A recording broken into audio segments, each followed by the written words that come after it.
దాని గురించి అవునా కదా? ఇంతకు మనం నీతిమంతులుగా మారినామా లేదా? దేవుడు మన పాపాలని తీసుకొని తన పరిశుద్ధతను మనకి ఇచ్చాడు. హల్లెలూయా. ప్రశ్న ఏంటంటే, పరిశుద్ధుడులో మహాపరిశుద్ధుడైన యేసు స్వామి పాపిగా ఎలా మారాడు? దాని గురించి ముందు తెలుసు. హల్లెలూయా, హల్లెలూయా. దేవుని మహిమ కలుగును గాక. పాపులమైన మనం పరిశుద్ధులుగా మారాం. అది ఎలా? దాని తర్వాత చూద్దాం. కానీ పరిశుద్ధమైన దేవుడు పాపిగా మారాడు. అది హల్లెలూయా, హల్లెలూయా. పరిశుద్ధుడు నీతిమంతుడు అయిన స్వామి ప్రభువు ఎలా పాపయ్యాడు? దీని గురించి తెలుసుకుందాం. హల్లెలూయా, హల్లెలూయా. బైబిల్లో ఒక గ్రేట్ ఎక్స్చేంజ్ ఆఫర్ ఒకటి ఉంది.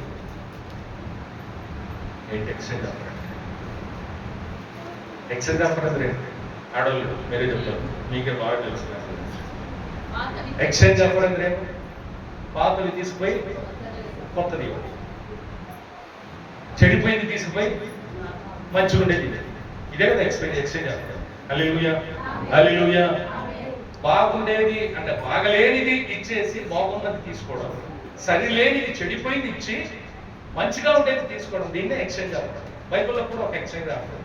61 అధ్యాయం, యెషయా 69 అధ్యాయం ఒక ఎక్స్చేంజ్ ఆఫర్ ఉంది. చూడండి, చదివి చూడండి. యెషయా 69 అధ్యాయం 3వ వచనం. 797 ಪೇಜ್ ನಂಬರ್ 797. ದುಃಖಿತರೆಲ್ಲರನ್ನು ಸಂತೈಸುವುದಕ್ಕೂ ಚೀಯೋನಿನಲ್ಲಿ ಶೋಕಿಸುವವರಿಗೆ ಬೂದಿಗೆ ಬದಲಾಗಿ ಶಿರೋಭೂಷಣ, ದುಃಖವಿದ್ದಲ್ಲಿ ಆನಂದ ತೈಲ, ಕುಂದಿದ ಮನಕ್ಕೆ ಪ್ರತಿಯಾಗಿ ಉತ್ಸಾಹ ಸ್ತೋತ್ರದ ವಸ್ತ್ರ ಇವುಗಳನ್ನು ಒದಗಿಸಿಕೊಡುವುದಕ್ಕೂ ಆತನು ನನ್ನನ್ನು ಕಳುಹಿಸಿದ್ದಾನೆ. ಯೆಹೋವನು ತನ್ನ ಪ್ರಭಾವಕ್ಕೋಸ್ಕರ ಹಾಕಿದ ನೀತಿ ವೃಕ್ಷಗಳು ಎಂಬ ಬಿರುದು ಇವರಿಗಾಗಿ. హల్లెలూయా, హల్లెలూయా. గ్రేట్ ఎక్స్చేంజ్ ఆఫర్ ఇక్కడ ఉంది. ఏంటి? చెడిపోయింది ఆయన తీసుకుంటున్నాడు, మంచిది మనకి తీసుకుంటాడు. ఏంటి ಮೊದಲನೇ ದುಃಖಿತರಿಗೆ ಸಂತೈಸುವುದು. ಇಲ್ಲಿ ವಾಕ್ಯ ಹೇಳ್ತಿದೆ, దుఃఖితరెల్లరನ್ನು సంతైಸುವುದು అంటే దుఃఖితులు ఆయన తీసుకుంటున్నాడు, ఓదార్పు మనకి ఇస్తున్నాడు. రెండవది బూదిగా బదలాగి శిరోభూషణ. తెలుగులో ఉంది బూడిదకు ప్రతిగా పూదండ అని ఉంది. అవునా? పూదండ, పూలహార. బూడిదకు ప్రతిగా పూలహార, ಬೂದಿಗೆ ಬದಲಾಗಿ ಶಿರೋಭೂಷಣ. ಬೂದಿ ನನಗೆ ಕೊಡ್ರಿ, ಶಿರೋಭೂಷಣವನ್ನ. ಶಿರೋಭೂಷಣ ಅಂದ್ರೆ ಅದೇ ఆర్మీ ఏదానికి వేస్తారు? చేతుల కాళ్ళకి ఏమైనా నరాలు వేసుకుంటారు. హల్లెలూయా, దేవుని మహిమ కలుగును గాక. ಬೂದಿಗೆ ಬದಲಾಗಿ ಶಿರೋಭೂಷಣ. ನೆಕ್ಸ್ಟ್ ದುಃಖಕ್ಕೆ ಬದಲಾಗಿ ಆನಂದ ತೈಲ. ಹల్లెలూయಾ. ದುಃಖ ನನಗೆ ಕೊಡ್ರಿ, ಆನಂದ ತೈಲವನ್ನ ನೀವು ತಗೊಳ್ರಿ. ನೆಕ್ಸ್ಟ್ ಕುಂದಿದ ಮನವಕ್ಕೆ ఉత్సాహ స్తోత్ర వస్త్ర. హల్లెలూయా, హల్లెలూయా. దుఃఖాన్ని మనకేంటి, ఏడుపులు మనకేంటి, బూడిదను నాకేంటి, ఇంకా ಕುಂದಿದ ಮನವನ್ನ ಕೊಡ್ರಿ, ನಿಮಗೆ ಒಳ್ಳೇದು. ಎಕ್ಸ್ಚೇಂಜ್. 7ನೇ ವಚನದಲ್ಲೂ ಇದೆ ನೋಡ್ರಿ. ಇನ್ನು ಅದೇ ಅಧ್ಯಾಯ 7ನೇ ವಚನ. ನಿಮಗಾದ ಅವಮಾನಕ್ಕೆ ಬದಲಾಗಿ 2ರಷ್ಟು ಮಾನವನ್ನು ಹೊಂದುವಿರಿ, ನಾಚಿಕೆ ಪಟ್ಟದ್ದಕ್ಕೆ ಪ್ರತಿಯಾಗಿ ಇವರು ತಮ್ಮ ಸ್ವಾಸ್ಥ್ಯದಲ್ಲಿ ಹಿಗ್ಗುವರು, ಹೀಗೆ ತಮ್ಮ ದೇಶದಲ್ಲಿ 2ರಷ್ಟನ್ನು ಅನುಭವಿಸುವರು, ಇವರಿಗೆ ಶಾಶ್ವತ ಸಂತೋಷವು. ಇಲ್ಲೂ ಇದೆ ಎಕ್ಸ್ಚೇಂಜ್ ಆಫರ್. ಏನ್ ಆಕ್ಷೇಪ? ಅವಮಾನಕ್ಕೆ ಬದಲಾಗಿ, ಅವಮಾನ ನನಗೆ ಕೊಡ್ರಿ, 2ರಷ್ಟು ಮಾನವನ್ನ ನೀವು ತಗೊಳ್ರಿ. Hallelujah, hallelujah. ಅವಮಾನವನ್ನ ನನಗೆ ಕೊಡ್ರಿ, 2ರಷ್ಟು ಮಾನವನ್ನ ನೀವು ತಗೊಳ್ರಿ. ನಾಚಿಕೆಯನ್ನ ನನಗೆ ಕೊಡ್ರಿ, 2ರಷ್ಟು ಹಿಗ್ಗುವಿಕೆಯನ್ನ ನೀವು ತಗೊಳ್ರಿ. హల్లెలూయా, హల్లెలూయా. అంటే అర్థం ఏంటి? యేసు స్వామి ఎలా పాపిగా మారాడు? యేసు స్వామి యాక్చువల్లీ పాపం చేసి పాపిగా మారాడా? పాపం చేసి పాపిగా మారాడా? లేదు. మన పాపాల్ని ఆయన తీసుకున్నాడు, మన దుఃఖాన్ని ఆయన తీసుకున్నాడు, మన బాధను ఆయన తీసుకున్నాడు, మన ఒక కుందిన మన ఆయన తీసుకున్నాడు. అలాగే మన రోగాన్ని ఆయన తీసుకున్నాడు, మన పాపాన్ని ఆయన తీసుకున్నాడు, మన ద్రోహాన్ని ఆయన తీసుకున్నాడు. ఆ విధంగా పాపులమైన మనలో ఉండే అన్ని పాపపు లక్షణాలని ఆయనకి ఇచ్చేసి మన పరిశుద్ధులుగా మారినారు. పరిశుద్ధుడు అయిన ఆయన తనలో ఉండే పరిశుద్ధతను మనకిచ్చేసి మనలో ఉండే పాపాలను ఆయన తీసుకొని ఆయన పాపం. హల్లెలూయా. దీనికి ఒక బెస్ట్ ఎగ్జాంపుల్ బైబిల్లో ఉంది, నేను చూపిస్తాను. మీరు చాలా సార్లు మనం లెక్కలేని సార్లు ఆ ఒక సంఘటన చదివినాం, కానీ ఏ రోజు ఈ యాంగిల్లో ఈ దృష్టిలో ఆలోచించలేదు. దేవుడు చాలా మంచి మాట ఈ రోజు మనతో మాట్లాడుతున్నాడు. శ్రద్ధతో విందాం. చూద్దాం. యోహాను రాసిన సువార్త, యోహాను గురించి సువార్త 8ನೇ అధ్యాయం 3ನೇ వచనం. Page number 118, page number 118. యోహాను రాసిన సువార్త 8వ అధ్యాయం 3వ వచనం. మాడుతిరలు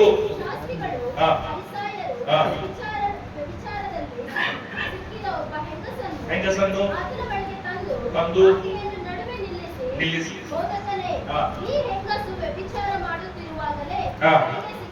ಸಿಕ್ಕಿದಳು. ನಮಗೆ ಅಪ್ಪಣೆ ಕೊಟ್ಟಿದ್ದಾನೆ. ಈಕೆಯ ವಿಷಯದಲ್ಲಿ ನೀನು ಏನು ಮಾಡುತ್ತಿ ಎಂದು ಆತನನ್ನು ಕೇಳಿದರು.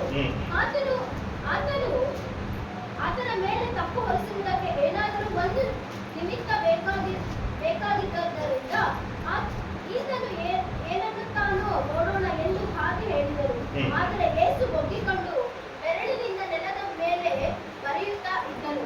ಅವರು ಆತನನ್ನು ಬಿಡದೆ ಕೇಳುತ್ತಿರುವಾಗ ಆತನು ನೆಟ್ಟಗೆ ಕೂತುಕೊಂಡು ಅವರಿಗೆ, ನಿಮ್ಮಲ್ಲಿ ಪಾಪವಿಲ್ಲದವನು ಯಾರು? ಅವನೇ ಮೊದಲು ಆಕೆಯ ಮೇಲೆ ಕಲ್ಲನ್ನು ಹಾಕಲಿ ಎಂದು ಹೇಳಿ ತಿರುಗಿ ಒಗ್ಗಿಕೊಂಡು ನೆಲದ ಮೇಲೆ ಬರೆಯುತ್ತಾ ಇದ್ದನು. ಆ ಮಾತನ್ನು ಕೇಳಿ ತಾವೇ ಪಾಪಿಗಳೆಂದು ಮನಸ್ಸಿನಲ್ಲಿ ತಿಳುಕೊಂಡು ಹಿರಿಯರು ಮೊದಲುಗೊಂಡು ಕಿರಿಯರವರೆಗೂ ಒಬ್ಬರ ಇನ್ನೊಬ್ಬರು ಹೊರಗೆ ಹೋದರು. ಯೇಸು ಒಬ್ಬನೇ ಉಳಿದನು ಮತ್ತು ನಡುವೆ ನಿಂತಿದ್ದ ಹೆಂಗಸು ಅಲ್ಲೇ ಇದ್ದಳು. ಯೇಸು ನೆಟ್ಟಗೆ ಕೂತುಕೊಂಡು ಆ ಹೆಂಗಸನ್ನೇ ಹೊರತು ಯಾರನ್ನೂ ನೋಡದೆ ಈಕೆಗೆ, ಅಮ್ಮ, ನಿನ್ನ ಮೇಲೆ ತಪ್ಪು ಹೊರಿಸುವವರು ಎಲ್ಲಿದ್ದಾರೆ? ನಿನಗೆ ಯಾರು ಶಿಕ್ಷೆಯನ್ನು ವಿಧಿಸಲಿಲ್ಲವೋ ಅಂದನು. ಯಾರು ವಿಧಿಸಲಿಲ್ಲ ಸ್ವಾಮಿ ಅಂದಳು. ಯೇಸು ಆಕೆಗೆ, ನಾನು ನಿನಗೆ ಶಿಕ್ಷೆ ವಿಧಿಸುವುದಿಲ್ಲ, ಹೋಗು, ಇನ್ನು ಮೇಲೆ ಪಾಪ ಮಾಡಬೇಡ ಎಂದು ಹೇಳಿದನು. హల్లెలూయా. లెక్కలేనన్ని సార్లు విన్నాం. హల్లెలూయా, హల్లెలూయా. ఒక వ్యభిచార స్త్రీ, వ్యభిచారం చేయకూడదు యూదులు, ఇశ్రాయేలు ప్రజలు. ఏదే కారణానికి వ్యభిచారం చేయకూడదు. ఒక యవ్వనస్తురాలు, ఒక యవ్వనంలో ఉండే స్త్రీ, ఆమె వ్యభిచారం చేస్తుంటే రెడ్ హ్యాండెడ్ గా పట్టుకున్నారు. ఆమె ಧರ್ಮಶಾಸ್ತ್ರ ಪ್ರಕಾರ, ಬೈಬಲ್ ಪ್ರಕಾರ ಏನ್ చెప్తుంది తెలుసా? ಧರ್ಮೋಪದೇಶ ಕಾಂಡದಲ್ಲಿ ಇದೆ. ಏನಂತಿದೆ ಅಂತ ಹೇಳಿದ್ರೆ, ವ್ಯಭಿಚಾರ చేస్తూ పట్టబడితే ఆమెను ఒంటరిగా నిలబెట్టి అందరూ కలిసి పెద్ద పెద్ద రాళ్ళు తీసుకుని రాళ్లతో కొట్టి చంపేయాలి. బైబిల్ చెప్తున్న మాట ఇది. అది ఆడవాళ్ళైనా మొగోళ్ళైనా ఎవరైనా సరే వ్యభిచారం చేస్తున్నప్పుడు కొట్టాలి. ఇది రూల్. హల్లెలూయా, హల్లెలూయా. దేవునికి మహిమ కలుగును గాక. ఇంతకు మునుపు ఈ రూల్, దేవుడు చెప్పిన ఈ మాటని వాళ్ళు పాటించారు. ఎంతో మందిని రాళ్లతో కొట్టి చంపారలా. వ్యభిచారం చేస్తూ ఎవరెవరు దొరికినారో వాళ్ళందరినీ మేము దేవుని మాట నెరవేరుస్తున్నామని అని వాళ్ళకు వాళ్ళే అనుకుని రాళ్లతో కొట్టి ఎంతో మందిని చంపేసినారు. ఈ రోజు కూడా ఒక స్త్రీ దొరికింది. ఆమె తీసుకొచ్చిన ఈరోజు యేసు స్వామి ఉన్నాడు కాబట్టి చూద్దాం ఈయన ఏమంటాడు. ఆయన మీద గౌరవంతో ఆయన దగ్గరికి తీసుకురాలేదు. ఆయనను కూడా తప్పులో ఇరికిద్దామనే ఉద్దేశంతోనే తీసుకొచ్చినారు. యేసుస్వామి దగ్గర అబ్బా చాలా చాలా మాట్లాడుతున్నావు, మేము విన్నాం, చూసినాం. ఇదిగో మోషే ధర్మశాస్త్రం ఇలా చెప్తుంది, బైబిల్ ఇలా చెప్తుంది. ఎలా వ్యభిచారం చేస్తూ పట్టుబడితే ఆమె రాళ్లతో కొట్టి చంపేయాలి. మా సైలెంట్ చేయండి, వినండి దయచేసి, దండం పెట్టాడు. మోషే ధర్మశాస్త్రం ప్రకారం వ్యభిచారం చేస్తూ పట్టుబడితే రాళ్లతో కొట్టి చంపాలి. మోషే అలా చెప్పినాడు, బైబిల్ అలా చెప్తుంది. మరి నువ్వే హల్లెలూయా. మనకందరికీ తెలుసు, దేవుడు అన్నాడు ఒక మాట, ఏమని? అందరి ఆడ నిలబడిన అందరు మంది చిన్నోళ్ళు ఉన్నారు, పెద్దోళ్ళు ఉన్నారు, వయసులో ఉన్నారు, ముసలోళ్ళు ఉన్నారు, అందరూ ఉన్నారు. ఆయన తల ఎత్తలేదు, తల ఉంచుకొని నేల మీద రాస్తున్నాడు, ప్రతి ఒక్కరి పాపాలను రాసినాడు. ఆయన తల ఎత్తకుండానే ఒక మాట అన్నాడు, ఏమని? మీలో పాపం లేనివాడు, ఇంతవరకు పాపం చేయని వాడి పరిశుద్ధుడు ఎవరన్నా ఉంటే మొదటి రాయి వాడేయాలి, మొదటిగా వాడేయాలి రాయి అని అన్నాడు. తలెత్తలేదు, అట్లే ఉన్నాడు. అక్కడ ఉండే జనం వాళ్ళకి వాళ్ళే ఆలోచించారు, ఇది మా గురించే అని అనుకున్నారు. తమను తాము పరీక్షించుకున్నారు. అందరిలో పాపం, ఎవరు పరిశుద్ధులు కాదు, అందరిలో పాపం. అందు నిమిత్తం వాళ్ళు ఏమనుకున్నారు? మా వాళ్ళ కాదనుకుని తెచ్చిన రాళ్ళను ఆనే పడేసి అందరు వెళ్ళిపోయారు. అందరూ వెళ్ళిపోయినా ఆ అమ్మ మాత్రం ఉన్నాడు. ఆ స్త్రీ యేసుస్వామి ఉన్నాడు. యేసుస్వామి లేచి సరిగ్గా కూర్చొని, అమ్మా నాకు ఆశ్రమించింది. ఆమె వ్యభిచారం చేసే స్త్రీ, ఆమెను కూడా యేసుస్వామి అమ్మా అని పిలుస్తాడు. హల్లెలూయా. గట్టిగా చెప్పండి. అమ్మా నిన్నెవరు శిక్షించలేదా? నిన్నెవరు శిక్షించలేదా?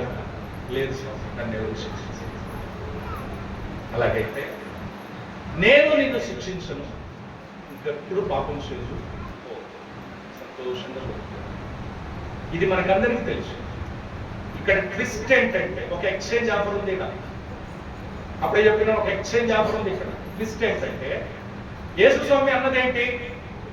మీలో పాపము లేనివాడు, ఇంతవరకు ఏ పాపము చేయని వాడు ఎవరో వాళ్ళు ఆమె మీద రాయండి, కొట్టండి ఆమెను అన్నాడు.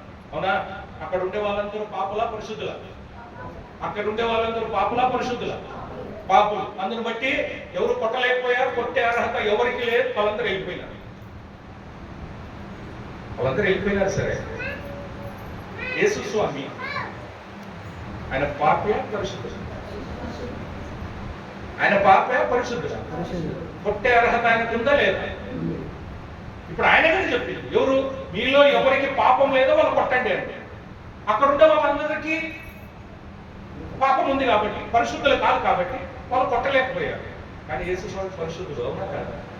కొట్టే అర్హత ఆయనకు ఉందా లేదా? కొట్టాల్సింది కదా. కొట్టిండారా?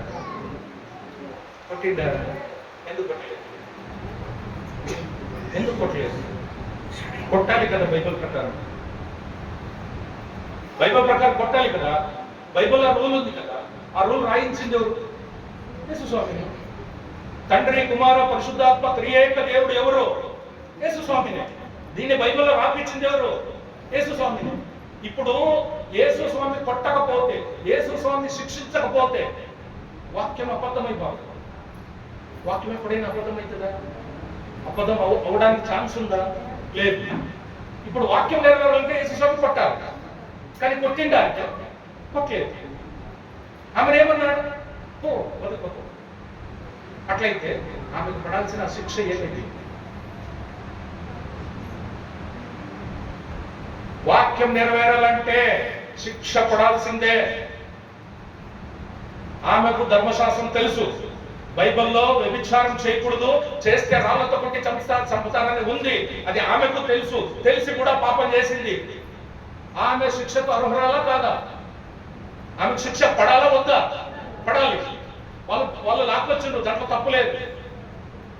యేసుస్వామి అన్నాడు, రాళ్లతో కొట్టండి. ఎవరికి పాపం లేదో వాళ్ళు కొట్టండి. అందరిలో పాపం ఉన్నది వెళ్ళిపోయిండు. యేసుస్వామి ఉన్నాడా? ఇంక 5 నిమిషాల్లో ఆమెను రాళ్లతో కొట్టాలి. ఇంక 5 నిమిషాల్లో ఆమె శరీరం నుంచి రక్తం చిందాలి. ఇంక 5 నిమిషాల్లో ఆమె ఊపిరి ఆగిపోవాలి. కానీ అలా అయింది అంటే లేదు కాదు. అక్కడ ఉండేది ఎవరు? పాపి కాదు, పరిశుద్ధుడులో మహాపరిశుద్ధుడు. పాపమని ద్వేషించేవాడు, పాపమున్న చోట అస్సలు ఉండడు. అలాంటి మనిషి ఆడు ఉంటాడు. మరి ఆయన అంత పరిశుద్ధుడైనప్పుడు మరి ఆయన రాయి తీసుకుని ఆనే కొట్టాలి కదా. ఆమెకు శిక్ష విధించాలి కదా. ఎందుకు చేయలేదు పని? క్షమించినాడని అనుకుందాం. క్షమిస్తే బైబిల్లో చెప్పిన మాట అబద్ధమైపోతుంది. బైబిల్ ఉండేది నెరవేరాలి. తండ్రి, కుమార, పరిశుద్ధాత్మ త్రియేక దేవుడైన ఆయనే రాపించిన మాట అది. అది నెరవేరాలంటే అస్సలు ఖచ్చితంగా నెరవేర్చాలి. మరి ఎందుకు నెరవేరలేదు? ఆమె పడింది శిక్ష, పడాల్సిన శిక్ష ఏమిటి? హల్లెలూయా. ఒక ఎక్స్చేంజ్ ఆఫ్. ఇక్కడ కూడా ఒక ఎక్స్చేంజ్. ఏమన్నాడు తెలుసా? మా నీ పాపాన్ని నేను నేర్చుకుంటాను, నీ శిక్షను నేను అనుభవిస్తాను, నా ప్రాణాన్ని బోధిస్తాను.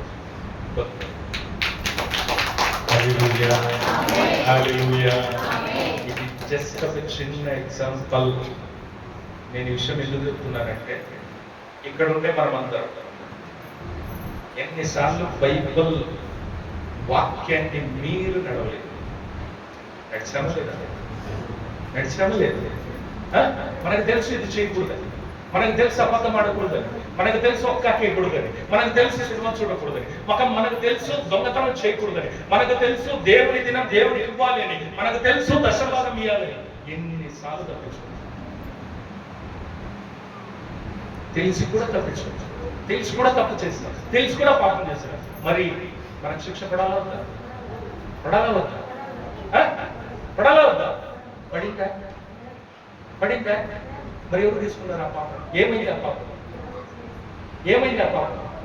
ఎవరు తీసుకున్నారు? ఎవరు తీసుకున్నారు? హల్లెలూయా, దేవునికి మహిమ కలుగును గాక.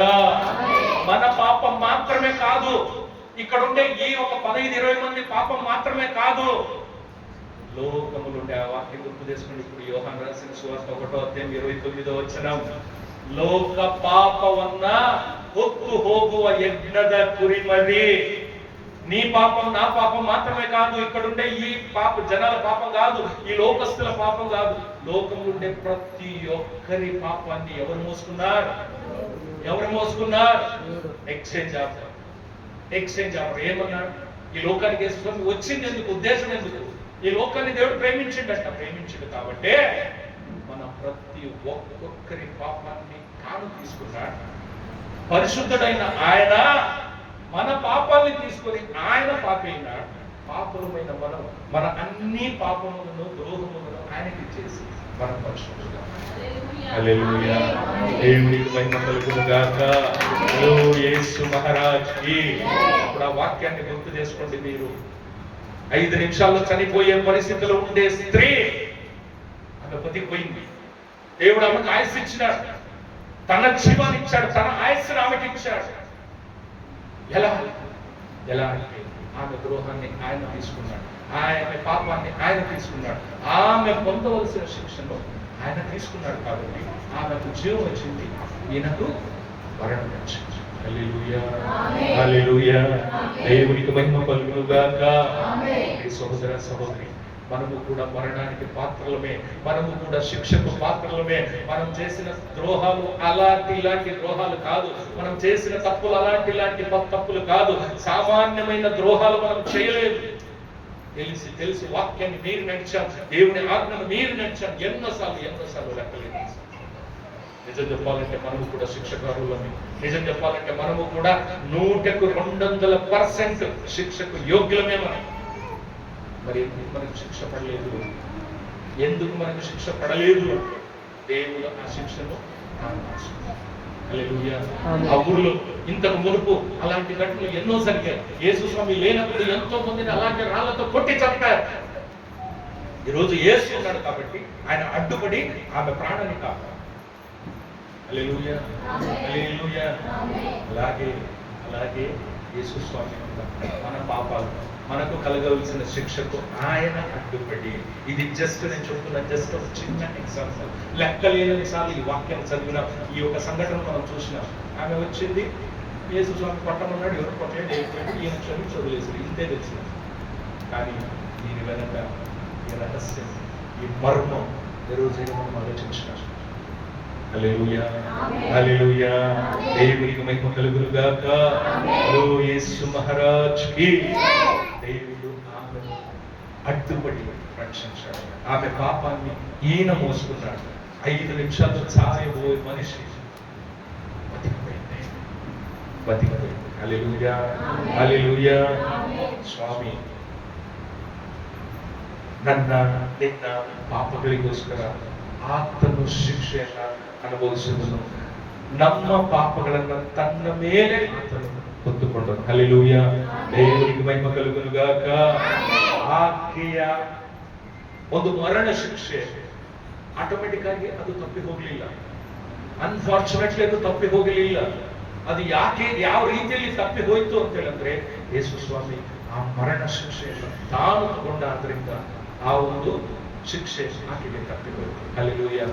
ಯೆಶಾಯ ಬರೆದ ಪ್ರವಾದನೆ ಗ್ರಂಥ 53ನೇ ವಚನ, ಯೆಶಾಯ 53:8, ಪೇಜ್ ನಂಬರ್ 790, ಪೇಜ್ ನಂಬರ್ 790, ಯೆಶಾಯ 53:8ನೇ ವಚನ. ಹಿಂಸೆಯ ನ್ಯಾಯದಿಂದ ಕೊಲ್ಲಲ್ಪಟ್ಟನು.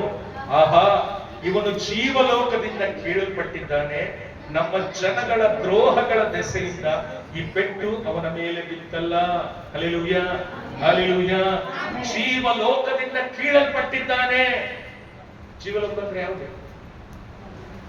ಹೌದು, ತಲೆ ನನ್ನ ನೋಡಿ. ಜೀವಲೋಕ ಅಂದ್ರೆ ಯಾವುದು? ಜೀವಲೋಕ ಅಂದ್ರೆ ಯಾವುದು? ಜನರಲ್ ಆಗಿ ಯೋಚನೆ ಮಾಡ್ರಿ. ನನಗೆ ತುಂಬಾ ಮೇಧಾವಿಗಳು ಹೇಳೋ ಪ್ರಶ್ನೆ ನಾನು ಕೇಳಿಲ್ಲ. ತುಂಬಾ ಉತ್ತರ ಸಿಂಪಲ್ ಆಗಿರೋದೆ, ನಮ್ಮೆಲ್ಲರಿಗೂ ಗೊತ್ತಿರೋದು.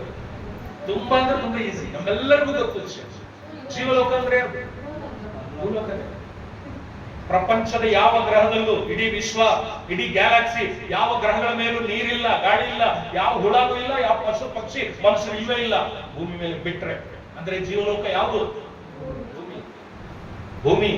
ಜೀವಲೋಕದಿಂದ ಕೀಳಲ್ಪಟ್ಟಿದ್ದಾನೆ. ಯಾವ್ದಕ್ಕೋಸ್ಕರ? ನಮ್ಮ ಪಾಪಗಳನ್ನು ಹೊತ್ತದಕ್ಕೋಸ್ಕರ ಈ ಲೋಕದಲ್ಲಿ ಆತನು 33.5 ವರ್ಷ ಜೀವಿಸಿ, 33.5 ವರ್ಷವೇ ಜೀವಿಸಿ ಆತನು ಕೀಳಲ್ಪಟ್ಟಿದ್ದಾನೆ. ಹಲ್ಲೆಲೂಯಾ. ಹಿಂಸೆಯ ನ್ಯಾಯದಿಂದ ಕೊಲ್ಲಲ್ಪಟ್ಟನು. ಇವನು ಜೀವಲೋಕದಿಂದ ಕೀಳಲ್ಪಟ್ಟಿದ್ದಾನೆ. ನಮ್ಮ ಜನಗಳ ದ್ರೋಹಗಳ ದೆಸೆಯಿಂದ ಈ ಪೆಟ್ಟು ಅವನ ಮೇಲೆ ಬಿತ್ತಲ್ಲ. ಈ ಪೆಟ್ಟು, ಅವನು ಕೀಳಲ್ಪಟ್ಟ ಪೆಟ್ಟು, ಅವನಿಗೆ ಶಿಕ್ಷೆ ಆಗಬೇಕಾದ ಪೆಟ್ಟು ಯಾವುದರಿಂದ ಬಿತ್ತು ಅಂದ್ರೆ ನಮ್ಮ ಜನಗಳ ದ್ರೋಹದ ದೆಸೆಯಿಂದ. ಅಂದ್ರೆ ನಮ್ಮೆಲ್ಲರ ಪಾಪಗಳು, ನಮ್ಮೆಲ್ಲರ ದ್ರೋಹಗಳ ದೆಸೆಯಿಂದ ಆತನು ಆ ಪೆಟ್ಟನ್ನು ಬಿತ್ತು. ಹಲ್ಲೆಲೂಯಾ. ಅದೇ ಅಧ್ಯಾಯದಲ್ಲಿ 12ನೇ ವರ್ಷ. ಇವನು ಇಂಥವನಾಗಿರುವುದರಿಂದ ನಾನು ಇವನಿಗೆ ದೊಡ್ಡವರ ಸಂಗಡ ಪಾಲು ಕೊಡುವೆನು. ಇವನು ಬಲಿಷ್ಠರೊಡನೆ ಸೂರೆಯನ್ನು ಹಂಚಿಕೊಳ್ಳುವನು. ತನ್ನ ಪ್ರಾಣವನ್ನು ಧಾರೆ ಎರೆದು ಮರಣ ಹೊಂದಿ ದ್ರೋಹಿಗಳೊಂದಿಗೆ ತನ್ನನ್ನೂ ಎಣಿಸಿಕೊಂಡು ಬಹುಜನ ದ್ರೋಹಿಗಳ ಪಾಪವನ್ನು ಹೊರುತ್ತಾ ಅವರಿಗಾಗಿ ವಿಜ್ಞಾಪನೆ ಮಾಡಿದನಲ್ಲ. Hallelujah, hallelujah. ತನ್ನ ಪ್ರಾಣವನ್ನು ಧಾರೆ ಎರೆದು ಮರಣ ಹೊಂದಿ. ಹಲ್ಲೆಲೂಯಾ. ಯಾರಿಗೋಸ್ಕರ ಅಂದ್ರೆ ದ್ರೋಹಿಗಳೊಂದಿಗೆ ತನ್ನನ್ನ ಎಣಿಸಿಕೊಂಡು ಬಹುಜನಗಳ ದ್ರೋಹಿಗಳ ಪಾಪವನ್ನು ಹೊರುತ್ತಾ, ಅನೇಕ ಜನಗಳ ಪಾಪವನ್ನು ಹೊರಲಿಕ್ಕೋಸ್ಕರ ಆತನು ಪ್ರಾಣವನ್ನ ಧಾರೆ. Hallelujah, hallelujah. ದೇವರಿಗೆ ಮಹಿಮೆ ಕಲುಗಲುಗಾಕ. ಈಗ ಹೋದ್ರೆ ಇನ್ನೊಂದ್ಸಲ ಯೋಹಾನ ಬರೆದ ಸುವಾರ್ತೆ 1ನೇ ಅಧ್ಯಾಯ 29ನೇ ವರ್ಷ.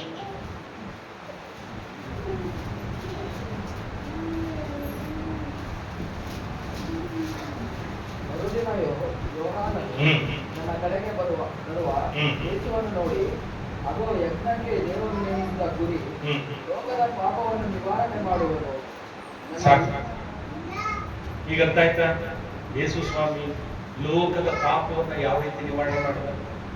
ಹಲ್ಲೆಲೂಯಾ. ಲೋಕದ ಪಾಪ ಅಂದ್ರೆ ಎಷ್ಟರ ಪಾಪ? ಎಲ್ಲರ ಪಾಪ. ಭೂಮಿ ಮೇಲೆ ಉಸಿರಾಡುತ್ತಿರೋ ಪ್ರತಿಯೊಂದು ಮನುಷ್ಯನ ಪಾಪವನ್ನ ಆತನು ಯಾವ ರೀತಿ ಹೊತ್ತುಕೊಂಡ್ರೆ ಹಲ್ಲೆಲೂಯಾ, ಹಲ್ಲೆಲೂಯಾ. ದೇವರಿಗೆ ಮಹಿಮೆ ಕಲುಗುಗಾಕ.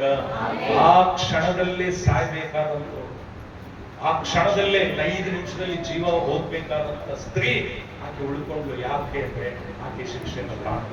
ಅದೇ ಪ್ರಕಾರವಾಗಿ ನಾವು ಇದುವರೆಗೂ ಮಾಡಿದ ತಪ್ಪಿಗೆ, ಪಾಪಕ್ಕೆ ಯಾವತ್ತೋ ಶಿಕ್ಷೆ ಅನುಭವಿಸಬೇಕಾದವರು, ಯಾವತ್ತೋ ಮರಣ ಹೊಂದಬೇಕಾದವರು, ಆದ್ರೆ ಇವತ್ತಿಗೂ ಸಹ ಬದುಕಿದೀವಿ ಅಂತ ಹೇಳಿದ್ರೆ ನಮ್ಮ ತಪ್ಪನ್ನ, ನಮ್ಮ ಪಾಪವನ್ನ, ನಮ್ಮ ದ್ರೋಹವನ್ನ ಆತನು ತಾನು ತೆಗೆದುಕೊಂಡನಾದ್ದರಿಂದ, ನಮಗಾಗಿ ಆತನು ಶಿಕ್ಷೆಯನ್ನು ಅನುಭವಿಸಿದ್ದರಿಂದ, ನಮಗಾಗಿ ಆತನು ಮರಣ ಹೊಂದಿದ್ದರಿಂದ ನಾವು ಇವತ್ತಿನವರೆಗೂ ಬರ್ತೇವೆ. Hallelujah, hallelujah. 1 ಪೇತ್ರ 2ನೇ ಅಧ್ಯಾಯ 24ನೇ ವರ್ಷ. 1 ಪೇತ್ರ 2:24. ಪೇಜ್ ನಂಬರ್ 302 ಹೊಸ ಒಡಂಬಡಿಕೆ. ಪೇಜ್ ನಂಬರ್ 302 ಹೊಸ ಒಡಂಬಡಿಕೆ. ನಾವು ಪಾಪದ ಪಾಲಿಗೆ ಸತ್ತು ನೀತಿವಂತರಾಗಿ ಜೀವಿಸುವಂತೆ ಆತನು ನಮ್ಮ ಪಾಪಗಳನ್ನು ತಾನೇ ತನ್ನ ದೇಹದಲ್ಲಿ ಹೊತ್ತುಕೊಂಡು ಮರಣದ ಕಂಬವನ್ನು ಏರಿದನು. ಹಲ್ಲೆಲೂಯಾ. ಹಾಗಿದ್ರೆ ನಾವು ಯಾವ ರೀತಿ ನೀತಿವಂತರಾಗ್ತೇವೆ? ಪಾಪದ ಪಾಲಿಗೆ ಸತ್ತು ನೀತಿವಂತರಾಗಿ ಜೀವಿಸುವಂತೆ ಆತನು ನಮ್ಮ ಪಾಪಗಳನ್ನು ತಾನೇ ತನ್ನ ದೇಹದಲ್ಲಿ ಹೊತ್ತುಕೊಂಡದ್ದರಿಂದ ನಾವು ನೀತಿವಂತರಾಗಿ ಎನಿಸಲ್ಪಡುತ್ತೇವೆ. Hallelujah, hallelujah. ಏನು ಕೊಡಾಡ್ತೀರ ರೀತಿ ಕುತ್ಕೊಳ್ಳೋ ಕಡೆ. ಹಲ್ಲೆಲೂಯಾ. ದೇವರಿಗೆ ಮಹಿಮೆ ಕಲುಗುಗಾಕ.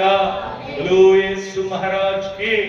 ರೋಮಾಪುರದವರ ಪತ್ರಿಕೆ, ರೋಮಿಲಿಗೆ ರಾಸಿದ ಪತ್ರಿಕೆ 5:19 ಪೇಜ್ ನಂಬರ್ 184 ಹೊಸ ಒಡಂಬಡಿಕೆ.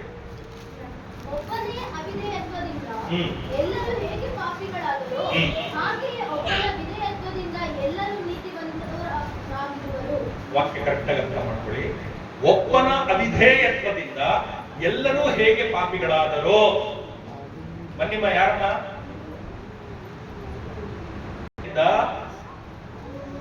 ఎలాగు చేయబడిరో ಮುಚ್ಚ. అలాగే ఒకని విధేయత వలన అనేకులు నీతివంతులుగా చేయబడుదురు. ಹಲ್ಲೆಲೂಯಾ. ఆమేన్. ಒಬ್ಬನ ಅವಿಧೇಯತ್ವದಿಂದ ಎಲ್ಲರೂ ಪಾಪಿಗಳಾದರು. ಯಾರ ಒಬ್ಬ?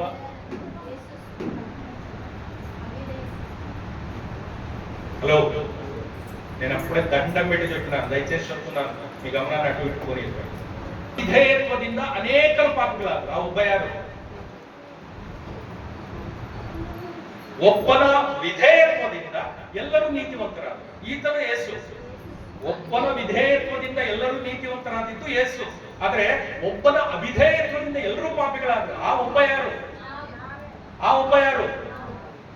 ಆದಾಮ್.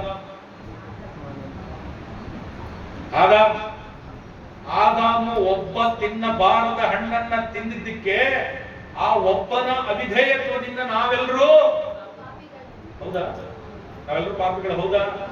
ಹೌದಾ? ಮತ್ತೆ ಈಗ ಹುಟ್ಟಿರೋ ಮಗು, ಈಗ ನನ್ನ ಮಗ ಇದೆ, ಇಲ್ಲಿ ಹೇಳ್ಬೇಕಂದ್ರೆ ಎಲ್ಲರಿಗಿಂತ ಚಿಕ್ಕವನು ಅವನೇ. ಅವನ್ ಪಾಪಿ, ಹೌದಲ್ವಾ? ಇದು ಆಲಸ್ಯ ಮಾಡ್ಬೇಕಾದ ವಿಚಾರ. ಅವನು ಪಾಪಿ, ಹೌದಲ್ವಾ? ನಾನು ಹೇಳ್ತೀನಿ ಪಾಪಿ. ಏನ್ ಗೊತ್ತಾ? ಪಾಪ ರಕ್ತದಲ್ಲಿರಲಿ, ಹೌದಾ? ಆ ಮಗು ದೇಹದಲ್ಲಿರೋದು ಯಾರ ರಕ್ತ? ಯಾರ ರಕ್ತ? ನಮ್ಮಿಬ್ಬರಲ್ಲಿ ಒಬ್ಬರು ರಕ್ತ. ನಮ್ಮಲ್ಲಿ ಪಾಪ ಇತ್ತ? ಮತ್ತೆ ನಮ್ಮ ರಕ್ತ ಅವ್ರಿಗೆ ಹೋದ್ಮೇಲೆ, ಹೌದಲ್ಲ? ನನ್ನ ಮಗನೇ ಅಲ್ಲ, ಲೋಕದಲ್ಲಿರೋ ಪ್ರತಿಯೊಬ್ಬರ ಮಕ್ಕಳು, ಪ್ರತಿಯೊಬ್ಬರು ಪಾಪಿಗಳೇ. ಯಾಕೆ? ಆದಾಮು ಒಬ್ಬ ತಪ್ಪು ಮಾಡಿದ್ದರಿಂದ ಆ ತಪ್ಪು, ಆ ಪಾಪ ಪ್ರತಿಯೊಬ್ಬ ಮನುಷ್ಯನಲ್ಲೂ ವಂಶ ಪಾರಂಪರ್ಯವರೆಗೆ ಇವತ್ತಿವರೆಗೂ ಬರ್ತಾ ಇದೆ. ಯೇಸು ಸ್ವಾಮಿ ಮರಣ ಹೊಂದುವವರೆಗೂ, ನಮ್ಮೆಲ್ಲರ ಪಾಪಗಳನ್ನ ತಾನು ಹೊತ್ಕೊಳ್ಳುವವರೆಗೂ ನಾವೆಲ್ಲರೂ ಪಾಪಿಗಳೇ. 4000 ವರ್ಷಗಳು ಆದಾಮನಿಂದ ಹಿಡಿದು ಯೇಸು ಸ್ವಾಮಿವರೆಗೂ, ಯೇಸು ಸ್ವಾಮಿಯಿಂದ ಇವತ್ತಿನವರೆಗೂ 2000 ವರ್ಷ, ಟೋಟಲ್ 6000 ವರ್ಷ. 4000 ವರ್ಷಗಳವರೆಗೂ ಒಬ್ಬರ ನಂತರ ಒಬ್ಬರು ಅದು ವಂಶ ಪಾರಂಪರ್ಯವಾಗಿ ಪಾಪಗಳು ಬಂತು ಬಂತು ಬಂತು ಬಂತು ಯೇಸು ಸ್ವಾಮಿವರೆಗೂ ಬಂತು. ಯೇಸು ಸ್ವಾಮಿ ಯಾಕೆ ಮನುಷ್ಯರಿಗೆ ಹುಟ್ಟಲಿಲ್ಲ ಅಂದ್ರೆ ಇದೇ ಕಾರಣಕ್ಕೆ. ಯೇಸು ಸ್ವಾಮಿಯನ್ನು ಸಹ ಗಂಡ ಹೆಂಡತಿ ಇಬ್ರು ಸೇರಿದ್ರಿಂದ ಹುಟ್ಟಿದ್ರೆ ಯೇಸು ಸ್ವಾಮಿನೂ ಪಾಪಿನೇ, ಯೇಸು ಸ್ವಾಮಿನೂ ಪಾಪಿನೇ. ಆದ್ರೆ ಆತನು ಪರಿಶುದ್ಧಾತ್ಮನಿಂದ ಹುಟ್ಟಿದ ಆದ್ರಿಂದ ಆತನು ಪರಿಶುದ್ಧರೊಳಗೆ ಮಹಾಪುರುಷ. Hallelujah, hallelujah. ದೇವರಿಗೆ ಮಹಿಮೆ ಕಲುಗುನುಗಾಕ. ಒಬ್ಬನ ಅವಿಧೇಯತ್ವದಿಂದ ಎಲ್ಲರೂ ಪಾಪಿಗಳಾದ್ವಿ. ಅದೇ ಪ್ರಕಾರ ಒಬ್ಬನ ವಿಧೇಯತ್ವದಿಂದ ನಾವೆಲ್ಲರೂ ನೀತಿ. Hallelujah, hallelujah. ದೇವರಿಗೆ ಮಹಿಮೆ ಕಲುಗುನುಗಾಕ. ಹಾಗಾದ್ರೆ ನಾವು ನೀತಿವಂತರಾಗಿದ್ದು ನಮ್ಮ ಒಳ್ಳೆತನದಿಂದಲ್ಲ, ನಾವು ನೀತಿವಂತರಾಗಿದ್ದು ನಮ್ಮ ದಾನ ಧರ್ಮಗಳಿಂದಲ್ಲ, ನಾವು ನೀತಿವಂತರಾಗಿದ್ದು ನಾವು ಮಾಡಿದ ಪುಣ್ಯ ಕಾರ್ಯಗಳಿಂದಲ್ಲ. ನಾವು ಏನೋ ಮಾಡಿದ್ದಕ್ಕೆ ಇವತ್ತು ನೀತಿವಂತರಾಗಿ ದೇವರ ಸನ್ನಿಧಿಯಲ್ಲಿ ಕೂತಿಲ್ಲ. ನಾವು ಏನೋ ಮಾಡಿಲ್ಲ, ನಾವು ಏನೇನೋ ಮಾಡಿಲ್ಲ. Hallelujah, hallelujah. ಯಾವ ರೀತಿ ಯೇಸು ಸ್ವಾಮಿ ಯಾವ ತಪ್ಪು ಮಾಡದೆ, ಯಾವ ಪಾಪನೂ ಮಾಡದೆ ಯಾವ ರೀತಿ ಪಾಪಿ ಆದನೋ ಅದೇ ಪ್ರಕಾರ ನಾವು ಏನೋ ಮಾಡದಲೆ ನಮ್ಮೆಲ್ಲ ಪಾಪವನ್ನ ಯೇಸು ಸ್ವಾಮಿ ಮೇಲೆ ಹೊರಿಸಿ ನಾವು ವರ್ಷ. Hallelujah, hallelujah. ನಮ್ಮಲ್ಲಿರೋ ಪಾಪವನ್ನ ಆತನು ತಗೊಂಡು ಆತನು ಪಾಪಿಯಾದ, ಆತನಲ್ಲಿರೋ ಪರಿಶುದ್ಧತೆಯನ್ನು ನಮಗೆ ಕೊಟ್ಟು ನಮ್ಮನ್ನ ಪರಿಶುದ್ಧ. ಹಲ್ಲೆಲೂಯಾ. ದೇವರಿಗೆ ಮಹಿಮೆ ಕಲುಗುನುಗಾಕ. ಬೋಲೋ ಯೇಸು ಮಹಾರಾಜ್ ಕಿ. ನಾವು ಏನೋ ಮಾಡಿದ್ದಕ್ಕೆ, ಯಾವುದೋ ಪುಣ್ಯಕಾರ ಮಾಡಿದ್ದಕ್ಕೆ, ಯಾವುದೋ ಒಳ್ಳೆ ಕೆಲಸ ಮಾಡಿದ್ದಕ್ಕೆ ನಾವು ನೀತಿವಂತರಲ್ಲ. Hallelujah, hallelujah. ದಯಮಾಡಿ ಅರ್ಥ ಮಾಡ್ಕೊಳ್ಳಿ. ಆಕ್ಚುಲಿ ಗುಡ್ ಫ್ರೈಡೆ ದಿನ ಎಲ್ಲಾ ಸಭೆಗಳಲ್ಲಿ 7 ಮಾತುಗಳು. ಇವತ್ತಿಗೂ ಸಹ ಎಷ್ಟೋ ಚರ್ಚ್ಗಳಲ್ಲಿ ಅದೇ ನಡೀತಿದೆ. ನಾವು ಬೇಕಾದ ಸಲ ಕೇಳಿದ್ವಿ 7 ಮಾತು, ನಮ್ಮೆಲ್ಲರಿಗೂ ಗೊತ್ತಿರುತ್ತೆ. ಆದ್ರೆ ಈ ವಾಕ್ಯ ನೀವು ನಂಬ್ತಿರೋ ಇಲ್ಲೋ, 3 ತಿಂಗಳು ಪ್ರಯಾಸ ಪಟ್ಟರೆ ರೆಡಿ ಆಯ್ತು ವಾಕ್ಯ. ಕ್ರಿಸ್ಮಸ್ಗೋಸ್ಕರ ವಾಕ್ಯ ಪ್ರಿಪೇರ್ ಆಗುವಾಗ ದೇವರು ನನಗೆ ಬಯಲ್ಪಡಿಸಿದ ವಾಕ್ಯ. ಅವತ್ತಿಂದ ಇವತ್ತಿನವರೆಗೂ ಇದನ್ನ ಇವತ್ತೇ ಹೇಳಬೇಕು ಅಂತ ಹೇಳಿ ಅವತ್ತಿಂದ ಇವತ್ತಿನವರೆಗೂ ಸಿದ್ಧ ಮಾಡ್ಕೋತಲೇ ಬರ್ತಿದ್ದೀನಿ, ಸಿದ್ಧ ಮಾಡ್ತಲೇ ಬರ್ತಾ ಇದ್ದೀನಿ. ಯಾಕಂದ್ರೆ 7 ಮಾತು ಬೇಕಾದ ಸಲ ಕೇಳಿದ್ದೀನಿ, ಮುಂದಿನ ವರ್ಷ ಮತ್ತೊಂದ್ಸಲ ಕೇಳೋದು ತಪ್ಪಿಲ್ಲ. ಆದ್ರೆ ಇವತ್ತಿನ ವಾಕ್ಯ ಇದೆಯಲ್ಲ, ನಾನು ಖಂಡಿತ ಹೇಳ್ತೀನಿ, ನಮ್ಮೆಲ್ಲರ ಜೀವನ ಬೆಳಗಿಸುವಂತ. ಹಲ್ಲೆಲೂಯಾ, ದೇವರಿಗೆ ಮಹಿಮೆ ಕಲುಗುನುಗಾಕ. ಸ್ವಾಮಿ ಪಾಪಿಯಾಗಿದ್ದು ಪಾಪ ಮಾಡಿದ್ರಿಂದಲ್ಲ, ಯೇಸು ಸ್ವಾಮಿ ಪಾಪಿಯಾಗಿದ್ದು ಆತನು ಪಾಪ ಮಾಡಿದ್ರಿಂದಲ್ಲ, ಪಾಪ ನಾವು ಮಾಡಿದ್ವಿ, ಅದನ್ನ ಆತ ತೆಗೆದುಕೊಂಡು ನಮ್ಮ ಶಿಕ್ಷೆಯನ್ನ ಆತನ. ಹಲ್ಲೆಲೂಯಾ. ಫಿಲಿಪ್ಪಿಯರಿಗೆ ಬರೆದ ಪತ್ರಿಕೆ, ಫಿಲಿಪ್ಪಿಯರಿಗೆ ರಾಸಿದ ಪತ್ರಿಕೆ 2:8, ಫಿಲಿಪ್ಪಿ 2:8, ಪೇಜ್ ನಂಬರ್ 247. ಹೀಗೆ ಆತನು ಆಕಾರದಲ್ಲಿ ಮನುಷ್ಯನಾಗಿ ಕಾಣಿಸಿಕೊಂಡಿದ್ದಾಗ ತನ್ನನ್ನು ತಗ್ಗಿಸಿಕೊಂಡು ಮರಣವನ್ನು, ಅಂದರೆ ಶಿಲುಬೆಯ ಮರಣವನ್ನಾದರೂ ಹೊಂದುವಷ್ಟು విధేయనాథను. హల్లెలూయా. మన తప్పులు, మన పాపాలు, మన ద్రోహాలు అన్ని ఆయన తీసుకొని, ఆయన మోసుకొని మరణాన్ని, మామూలు మరణం కాదు, సిలువ మరణాన్ని పొందేంతగా తను తాను తగ్గించుకుంది. హల్లెలూయా, హల్లెలూయా. దేవునికి మహిమ కలుగును గాక. మీకందరికీ నేను ఒక ప్రశ్న, దయచేసి నన్ను చూడండి, దయచేసి నన్ను నోడు, దయమాడి ఒక ప్రశ్న ఏంటంటే, మీలో ఎంతమంది మరణపు అంచుల వరకు పోయి తిరిగి వచ్చిన? అందరికంటే ముందు వెంకటేశ్వర ముందు ಅರ್ಥ చేసుకోవాలి. ಮರಣದ ತುದಿ ವರೆಗೂ ಹೋಗಿ ಎಷ್ಟು ಜನ ವಾಪಸ್ ಬಂದಿದ್ರು? ನಾನು ಹೇಳ್ತೀನಿ, ಇಲ್ಲಿರೋ ಪ್ರತಿಯೊಬ್ಬರು ಹೋಗಿ ಬಂದಿದ್ರು. ಕೆಲವು ಸಲ ನಿಮ್ಗೆ ಗೊತ್ತಿದ್ದಾಗಿದೆ, ನಿಮ್ಗೆ ಗೊತ್ತಿಲ್ಲದೇನೂ ಆಗಿದೆ. ಹೆಂಗೆ ಸಾರಿಸ್ತಾರೆ? ಎಷ್ಟು ಸಲ ನಿಮಗೆ ಗೊತ್ತಿಲ್ಲ, ಸರಕ್ ಅಂತ ಹೇಳಿ ಒಂದು ಲಾರಿ ನಿಮ್ಮ ಪಕ್ಕದೊಳಗಿಂದ ಹಾದು ಹೋಗಿದಿಲ್ಲ. ಅದಕ್ಕೆ ಲಾರಿ ಇರ್ಬೋದು, ಕಾರ್ ಇರ್ಬೋದು, ಬಸ್ ಇರ್ಬೋದು, ಬೈಕ್ ಇರ್ಬೋದು, ಏನಾದ್ರೂ ಬೈ ಚಾನ್ಸ್ ಹೊಡೆದಿದ್ರೆ ಸ್ಪಾಟ್. ಅಂತ ಸ್ಥಿತಿ ಒಂದ್ಸಲ ನಿಮ್ಗೆ ಬಂದಿಲ್ವಾ? ಬಂದಿಲ್ಲ వచ్చిందరాలే చెప్పండి. మరణపు అంచుల వరకు పోయి వచ్చినామా లేదా? హల్లెలూయా, హల్లెలూయా. దయచేసి చెప్తున్నా, కేవలం యాక్సిడెంట్ కాదు, ఆత్మహత్య చేసుకుంటే ఉండొచ్చు, ఎన్నిసార్లు ప్రయత్నించినా సాగే రాలేదు, సత్యపోలేదు. జరిగిందా ఇలాంటివి? జరిగినాయి, చాలా మందికి జరిగినాయి. ఆత్మహత్య ఉండొచ్చు, యాక్సిడెంట్ ఉండొచ్చు, ఏదో మరణకరమైన రోగం వచ్చి చచ్చిపోయేది ఉండొచ్చు, మాటామంత్ర శక్తులు చేసి చేతులు కాలు పడిపోయేటట్టు చేసి చచ్చిపోయే విధంగా కావచ్చు. ఏ విధంగా మరణం అందరికి ఒకే విధంగా వస్తుంది చెప్పలేము. ಕೊನ್ನಿಸಾಲು ಪ್ರತಿ ಸಲ ದೇವರು ಹೇಳಿ ನಮ್ಮನ್ನ ರಕ್ಷಿಸೋದಿಲ್ಲ, ಕೆಲವು ಸಲ ಹೇಳುವುದನ್ನು ರಕ್ಷಿಸಿದ್ದಾರೆ, ಎಷ್ಟೋ ಸಲ. Hallelujah, hallelujah. దేవునికి మహిమ కలుగును గాక. ఆ రోజు మనం సావాల్సింది కదా, అవునా లేదా? ఆ మరణపు అంచుల వరకు పోయినమే. ఏదో మరణకరమ రోగం వచ్చి డాక్టర్లు కూడా చేతులు ఎత్తేసి హాస్పిటల్ అడ్మిట్ అయ్యి ఇప్పుడో అప్పుడో ప్రాణం పోయే పరిస్థితి వచ్చి ఉండొచ్చు. మనం చేస్తున్నాం, వచ్చిందా లేదా? ఆత్మహత్య చేసుకోవడానికి పోయి విషం తాగినా సావరాలే, పాల్డాలు తాగినా సాగరాలి, ఎలుకల మందు తాగినా సావరాలే, ఊరేసుకున్నా సావరాలే. ఎవరో ఒకరు వచ్చి ఏదో రూపంలో కాపాడేస్తున్నారు. ఐసీలో పోయి డాక్టరే చేతులు ఎత్తేసారు, అయినా ఎట్లా కాపాడి బతికినాం లేదా? హల్లెలూయా, హల్లెలూయా. దేవుడికి మహిమ కలుగును గాక. నేను ఎందుకు విషయం చెప్తున్నానంటే, ఏదో రూపంలో సావు వచ్చి ఎప్పుడో సచ్చి మట్టిలో మట్టైపోయి మనం ఇప్పుతోడికి బతికినాము. అది ఎవరి కృప? హల్లెలూయా, హల్లెలూయా. కేవలం ఇలాంటి సావులే కాదు. ఒకసారి జస్ట్ ఊహించుకుంటుంది. నాకు తెలిసి ఒక పాస్టర్, మా నాన్న ఫ్రెండ్, ఆయన ప్రేమ్ కుమార్ అని ఆయన పేరు. జోగ్ ఫాల్స్, ఇవాళ కేಳಿದ್ರಿ, వరల్డ్ ఫేమస్ జోగ్ ఫాల్స్, అక్కడ ఆయన సేవ చేస్తారు. ప్రేమ్ కుమార్ అని ఆయనకి ఇంచుమించు ఇప్పుడు 70-75 ఏళ్ళు వయసు. ఆయన యవన ప్రాయంలో ఉన్నప్పుడు ఆయనకి 4 మగపిల్లలే. మళ్ళీ భార్య ప్రెగ్నెన్సీ. ఇది ఏమి లేదని ఒక 50 ఏళ్ళు వెనక మాట. ఆ కాలంలో పిల్లలు కాకుండా ఆపరేషన్ చేసుకునేంత సీన్ లేదు, ఇలాంటివి ఏది లేవు ఆ టైంలో. ఆ టైంలో ఏంటి, వాళ్ళకి ఏదో నచ్చింది తినేసి అభాసం చేసుకునేది. ఏది? పచ్చి పరంగి పండు తినేది, పరం పండు అనకూడదు, పరం కాయ అనాలి. పరం కాయ తినేది, లేక ఇంకా ఏదేదో ఒట్టు ఓవర్ హీట్ అయ్యే వస్తువులు తిని ఎట్లయినా చేసి అపాసం చేసుకోవాలి.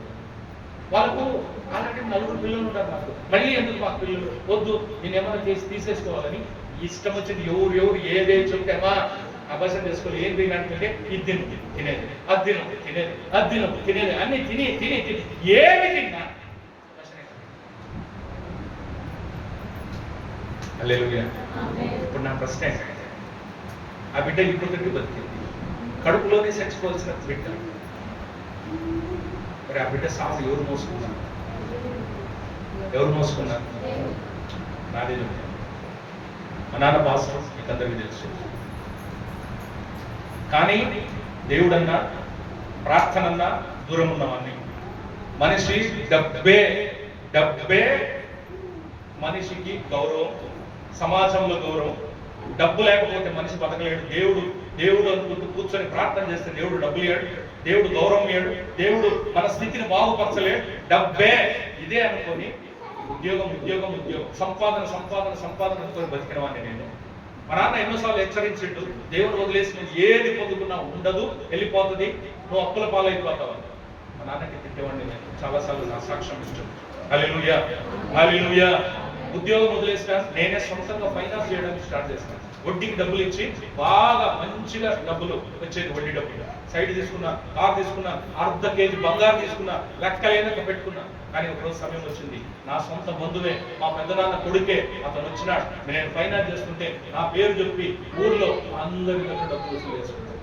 నాకు తెలియకుండా మా నాన్నకు తెలియదు. ఒకరోజు సమయం బాగా డబ్బులు కూడా పెట్టాను, వెళ్ళిపోయాడు. ఊరంతా జనం నా దగ్గరకు వచ్చినారు, మా నాన్న దగ్గరకు వచ్చినారు. అవమానపాలైంది, పోలీస్ స్టేషన్ కంప్లైంట్ ఇచ్చిన నన్ను తీసుకుపోయి స్టేషన్లో కూర్చోబెట్టుకున్నాను. మా నాన్న అంతవరకు పాస్ అయినోడు, ఇంతవరకు ఒక్కరు చేతులు ఎత్తి చూపిలేని మా నాన్న వైపు అలా బతికినోడు. ఈ అవమానం తట్టుకోలేక మనసులోనే కుమిలి చచ్చిపోయాడు. నా ద్వారా మా నాన్న చచ్చిపోయిండే, ఊర్లో పుట్టి పెరిగిన ఊర్లో నాకు అవమానం జరిగింది, పోలీస్ స్టేషన్లో పోయి కూర్చున్నాను నేను. తట్టుకోలేక, బాధ భరించలేక పోయి ఆత్మహత్య చేసుకోవడానికి నానా విధంగా ప్రయత్నించాను. మా చెల్లెలు కాపలా కూర్చున్నది నాకు, మా లాస్ట్ జ్యోతి. నేను ఏమైనా చేసుకుంటాను, ఆల్రెడీ చేసుకున్నాను, ఏమైతలేదు, ఇంకా ఏమైనా చేసుకుంటాడేమోనని నేను కూర్చున్నా, నిలబడి పండుకున్నా. మా చెల్లెలు నా పక్కనే చేసుకుని కూర్చున్నాను. ఎన్ని ప్రయత్నాలు, లెక్కలేని ప్రయత్నాలు. సాగు వచ్చిందంటే లేదు రాదు. మా నాన్న మాట గుర్తొచ్చింది, దేవుడిని వదిలేసి నువ్వు ఏది పొందుకున్నా ఉండదురా, పోతదిరా అని గుర్తొచ్చి మళ్ళీ దేవుని దగ్గరికి వచ్చింది. నా తప్పే మీద స్వామి, డబ్బే ముఖ్యం, నువ్వు కాదు అని అనుకొని బతికినందుకు నేను ఇదిగో నాకు అర్థమైపోయింది అని మళ్ళీ దేవుని దగ్గర కూర్చున్నారు, మొరపెట్టినా, ప్రార్థించిన, అది చేసిన దేవుని కృపను పొందుకున్నారు. బైబిల్ దేవుడు ఎవరో ఇలాంటి మంచి బైబిల్ చేయించిండు, దాన్ని పట్టుకున్నాను, చదివినాను. బైబిల్ చదువుకుంటే నాకు అర్థమైంది ఏంటంటే, నేను ఇన్నిసార్లు ఆత్మహత్యకు ప్రయత్నం చేసినా ఎందుకు సావలేదు అంటే, బైబిల్ చదువుతున్నప్పుడు నాకు అర్థమైంది నేను ఎందుకు సావలేదు అంటే, నా శిక్ష, నా మరణాన్ని ఆయన తీసుకున్నాడు, ఆయన జీవాన్ని నాకు ఇచ్చినాడు. హల్లెలూయా, హల్లెలూయా. దేవునికి మహిమ కలుగును గాక. ఈరోజు ఇక్కడ ఉండే మనందరం, ఈ లోకంలో ఉండే ప్రతి ఒక్కరూ ప్రతి ఒక్కరూ మనకు చేసిన పాపవు కొడువ సంబళ, పాపము ఇచ్చే జీతం మరణం. మరి మనమందరం పాపం చేసినాం, సావాలా వద్దా? శిక్ష పడాలా వద్దా? శిక్షకు మనం అర్హులమా కాదా? మరి సచ్చినామా? మరి మన శిక్షను ఎవరు తీసుకున్నారు? హల్లెలూయా, హల్లెలూయా. మన శిక్షను ఆయన తీసుకున్నాడు, మనల్ని బతికించాడు. ఏదైనా పాపం చేయదు, సంతోషంగా. హల్లెలూయా, హల్లెలూయా. దేవునికి మహిమ కలుగును గాక. ఏదో ఎప్పుడో సచ్చి మట్టిలో మట్టయిపోవాల్సిన మనం ఈ పొద్దుడికి కూడా బతికినామంటే, ఈ రోజు కూడా బతికినామంటే అది దేవుని కృప. హల్లెలూయా, హల్లెలూయా. ಇಕ್ಕಡುಂಡಿ ಎವ್ವರು ಕೂಡ ಹೊರತಲ್ಲ. ಯಾರು ಹೊರತಲ್ಲ, ಎಲ್ಲರೂ ಸಹ ಒಂದು ದಿನ ಸಾಯ್ಬೇಕಾಗಿದ್ದವ್ರೆ, ಮಣ್ಣಲ್ಲಿ ಮಣ್ಣಾಗ್ಬೇಕಿದ್ದವ್ರೆ. ಆದ್ರೆ ಇವತ್ತು ನಾವು ಬದುಕಿದೀವಿ ಅಂದ್ರೆ ಅದು ದೇವರ ಪ್ರತಿಯೊಬ್ಬರು ಮರಣದ ಅಂಚಿನವರೆಗೂ ಹೋಗಿ ರಕ್ಷಿಸಲ್ಪಟ್ಟಿರುವ ಸ್ಥಿತಿಯಲ್ಲಿ. ಹಲ್ಲೆಲೂಯ.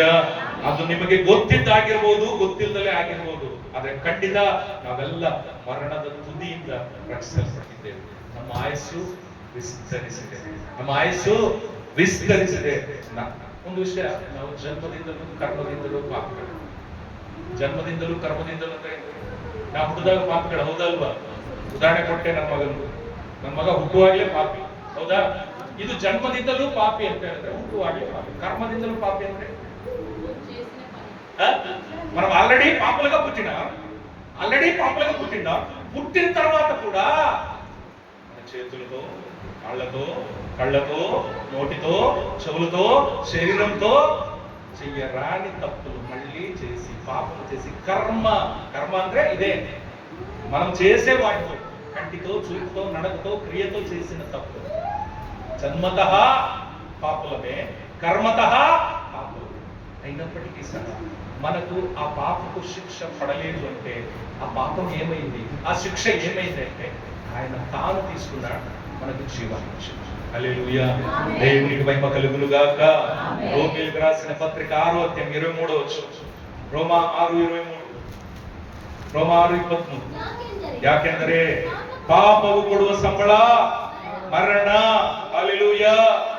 ಆ ಮರಣ ತಪ್ಪಿದ್ದು ಯಾವುದರಿಂದ ಅಂದ್ರೆ ನಮ್ಮ ನೀತಿಯಿಂದಲ್ಲ, ನಮ್ಮ ಒಳ್ಳೆತನದಿಂದಲ್ಲ, ನಮ್ಮ ದಾನ ಧರ್ಮಗಳಿಂದಲ್ಲ, ನಮ್ಮ ಪುಣ್ಯ ಕಾರ್ಯಗಳಿಂದಲ್ಲ.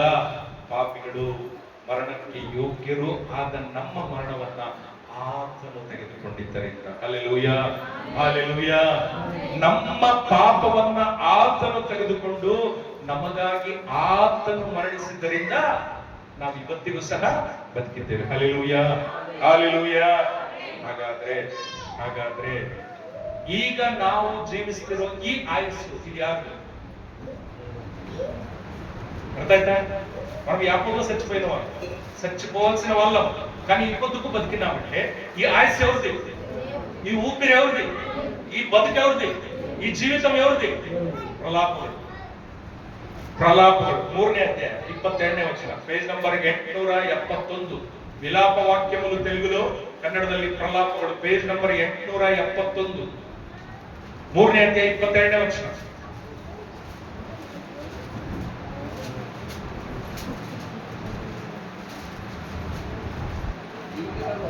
ಹೀಗಿರಲು ಅಲ್ಲ, 3:22 ಪ್ರಲಾಪಗಳು 3:22. ನಾವು ಉಳಿದಿರುವುದು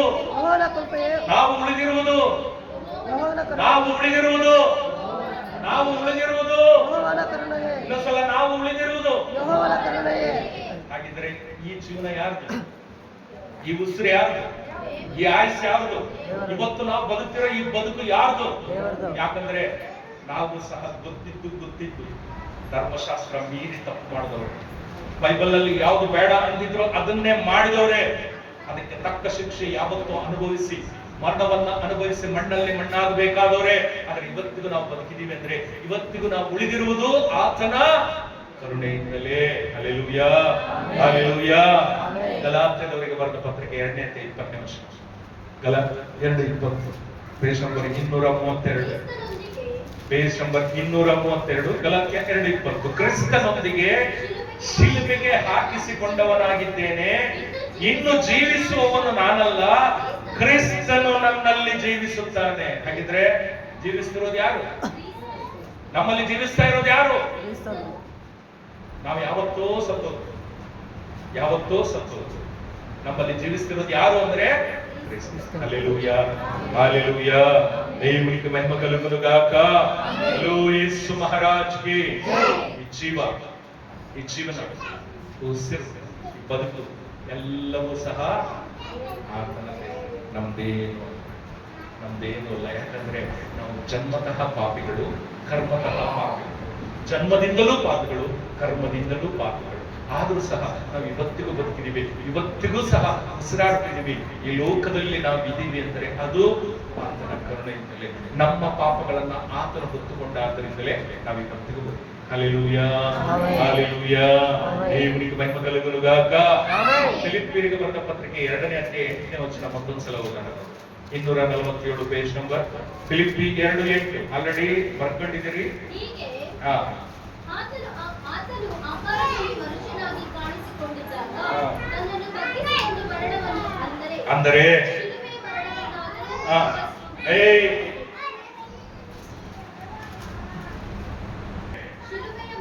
ಶಿಲುಬೆಯ ಮರಣವನ್ನಾದರೂ ಹೊಂದುವಷ್ಟು ವಿಧೇಯನಾದನು. Hallelujah, hallelujah. ಇಲ್ಲೊಂದು ಮರಣ ಆಯ್ತು. ದಯಮಾಡಿ ನನ್ನ ನೋಡಿ, ಕಣ್ಣು ನೋಡಿ, ನನ್ನ ನೋಡಿ, ಕೈ ಮುಗಿದು ಕೇಳ್ಕೊಳ್ತೀನಿ ದಯಮಾಡಿ ನಾನು. ಇಲ್ಲೊಂದು ಮರಣ ಇದೆ. ಯಾವ ಮರಣ ಅದು? ಯಾವ ಮರಣ ಅದು? ಶಿಲುಬೆಯ ಮರಣ. ಏನ್ ಶಿಲುಬೆಯ ಮರಣ? ಶಿಲುಬೆಯ ಮರಣ ಅಂದ್ರೆ ನಿಮಗೇನ್ ಗೊತ್ತಂದ್ರೆ ಹೇಳಿ, ಈಗೇನ್ ದೇಶ ಸಂದೇಶ ಪಡ ಶಿಲುಬೆ ಮರಣ ಅಂದ್ರೆ ಸಿಲುಬೆ ಸಚ್ಚ ಮಾಡೋದ, ಸಿಲುಬೆ ಪಡೋಣವ, ಏನು ಶಿಲುಬೆ ಮರಣ? హల్లెలూయా, హల్లెలూయా, హల్లెలూయా. మన తండ్రి ఆయన ఎలాంటి మరణాన్ని అనుభవించాడు తెలుసా? మన సృష్టికర్త ఆయన ఎలాంటి మరణాన్ని అనుభవించినాడు తెలుసా? నేను ఇంతవరకు చెప్తున్నానే, యాక్సిడెంట్, హార్ట్ అటాక్, రోగం, ఆత్మహత్య, మాట మంటలతో చచ్చిపోయేది, ఇలాంటి సాగు కాదు మన దేవుడు శిక్షించు. హల్లెలూయా, హల్లెలూయా, హల్లెలూయా. ఈ సావులన్నీ వ్యాధి, యాక్సిడెంట్ కానీ, హార్ట్ అటాక్ కానీ, రోగం కానీ, ఆత్మహత్య చేసుకోవడం కానీ, మాట మంటలతో చచ్చిపోవడం కానీ, ఈ లోకంలో వచ్చే ఈ సావులన్నీ కొద్దిగా కష్టం, కొద్దిగా నొప్పి, కొద్దిగా బాధనిచ్చి సంకష్టం. అంతే కదా, అంతే కదా. మరి సిలువ మరణం అలాంటి మరణమా? సిలువ మరణం అలాంటి మరణమా? హల్లెలూయా. యేసుకు వచ్చింది అలాంటి మరణమా? జస్ట్ చిటికేసి యేసు స్వామి చచ్చిపోయిందా? సింపుల్ గా చచ్చిపోయిందా? సింపుల్ గా యేసు స్వామి చచ్చిపోయిందా? ಅದಕ್ಕೆ ಇದನ್ನ ಶಿಲುಬೆ ಮರಣ. హల్లెలూయా, హల్లెలూయా. దేవునికి మహిమ కలుగును గాక. ఆయన సింపుల్ గా చచ్చిపోలేదు. ఎన్ని అవమానాలు, ఎన్ని పరిహాసాలు, ఎంత బాధ, ఎంత నొప్పి. హల్లెలూయా. ಮಾನಸಿಕಂగా ఆయన ಪಡಿನ ವೇದನೆ ಎಲಾಂಟಿದೆ ಕನ್ನಡದಲ್ಲಿ ಇದೆ. ಏನು ಎಷ್ಟು ಆತನು ಜಜ್ಜಲ್ಪಟ್ಟನು, ಜಡಿಯಲ್ಪಟ್ಟನು. ಹಲ್ಲೆಲೂಯಾ. ಮನಸ್ಸು ಚೂರ್ ಆಗುತ್ತೆ. ಆ ರೀತಿಯ ಸಾವು, ಅದನ್ನೇ ಶಿಲುಬೆ ಮಾಡಿ. హల్లెలూయా, హల్లెలూయా. దేవునికి మహిమ కలుగును గాక. హల్లెలూయా. యేసు మహారాజ్ కి 5 నిమిషాల్లో వచ్చిన సావు కాదు ఆ స్త్రీ, ఆ వ్యభిచార స్త్రీ. ఇంకా 5 నిమిషాలు ఆమె ఊపిరిపోతుంది. అంతమంది అక్కడ వచ్చిన చిన్నలు పెద్దలు అందరూ పెద్ద పెద్ద రాళ్ళు పట్టుకుని చేతులు నిలబడి ఉన్నారు. అందరూ ఒక్కసారి వేసి కొడితే 5 నిమిషాల్లో రక్తం చింది, 5 నిమిషాలు ఊపిరి ఆగిపోతుంది. అంత సింపుల్ గా చచ్చిపోయే మరణం శిలువ మరణం కాదు. ఎలాంటి మరణం చేసి పొందింది అంటే బాగా అర్థం కావాలంటే మార్కు రాసిన సువార్త చదివి. మార్కు రాసిన సువార్త 14:65, 14:65. ಆಮೇಲೆ ಕೆಲವರು ಆತನನ್ನು ಉಗುಳಿ ಆತನ ಮುಖಕ್ಕೆ ಮುಸುಕು ಹಾಕಿ ಗುದ್ದಿ ಪ್ರವಾದನೆ ಹೇಳು ಅನ್ನುತ್ತಿದ್ದರು. ಮತ್ತು ಕೊಲೆಗಾರರು ಆತನ ಕೆನ್ನೆಗೆ ಏಟು ಹಾಕುತ್ತಾ ತಮ್ಮ ವಶಕ್ಕೆ ತೆಗೆದುಕೊಂಡರು. హల్లెలూయా, హల్లెలూయా. ಈ ವಾಕ್ಯದ ಅರ್ಥ ಗೊತ್ತಾ? ಈ ವಾಕ್ಯದ ಅರ್ಥ ಗೊತ್ತಾ ನಿಮಗೆ? హల్లెలూయా, హల్లెలూయా. ಸಂದೀಪ್ ನೋಡಿ ನೋಡಿ ನನ್ನಿಂದ ಬಾಬು ಮೊಣಕಲ ಒಂದ್ಸಲ ಗಮನಿಸಿ ನೋಡಿ. ಯೇಸು ಸ್ವಾಮಿ ಅನ್ಕೊಳ್ಳಿ, ಯೇಸು ಸ್ವಾಮಿ ಅನ್ಕೊಳ್ಳಿ. ನಗಾಡಂತ ವಿಷಯ ಅಲ್ಲ. ಒಂದು ಸಲ ಊಹೆ ಮಾಡ್ಕೊಳ್ಳಿ, ಯೇಸು ಸ್ವಾಮಿ ಎಂತ ನೋವು ಅನುಭವಿಸಿದ್ರು, ಎಂತ ಬಾಧೆಯನ್ನ ಅನುಭವಿಸಿದ್ರು. Hallelujah, hallelujah. ವಾಕ್ಯ ಇನ್ನೊಂದು ಸಲ ಓದಿ. ಆಮೇಲೆ ಕೆಲವರು ಅಂದ್ರೆ ಒಬ್ಬರ ಜಾಸ್ತಿ ಜನ, ಇಲ್ಲಿ ನಾನು ಒಬ್ಬನೇ ಇದ್ದೀನಿ. ಇಲ್ಲಿ ನಾನು ಒಬ್ಬನೇ ಇದ್ದೀನಿ, ಇನ್ನೂ 4-5 ಜನ ಇದ್ದಾರೆ ಅನ್ಕೊಳ್ಳಿ. ನನ್ನ ಹಿಂದೆ ಇನ್ನೂ 4-5 ಜನ ಇದ್ದಾರೆ. ಯೇಸು ಸ್ವಾಮಿನ ಈ ರೀತಿ ಕೂರಿಸಿದ್ದಾರೆ. ಯೇಸು ಸ್ವಾಮಿನ ಈ ರೀತಿ ಕೂರಿಸಿದ್ದಾರೆ. ಒಬ್ಬ ಬಂದ ಯೇಸು ಸ್ವಾಮಿ ಹತ್ರ,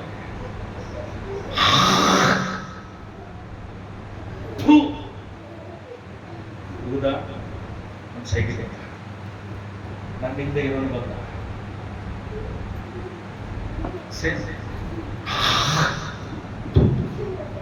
ಅದರಿಂದ ಇರೋನು ಬಂದ, ಅದರಿಂದ ಇರೋನು ಬಂದ, ಅದರಿಂದ ಇರೋನು ಬಂದ, ಎಲ್ಲರ ಮುಖದ ತುಂಬ ಉಗುಳೆ, ಮುಖದ ತುಂಬ ಉಗುಳೆ, ಮುಖಂ ನೆಂಡ ಉಲ್ಲೇಸಿದೆ, ముఖం నిండా. హల్లెలూయా, హల్లెలూయా.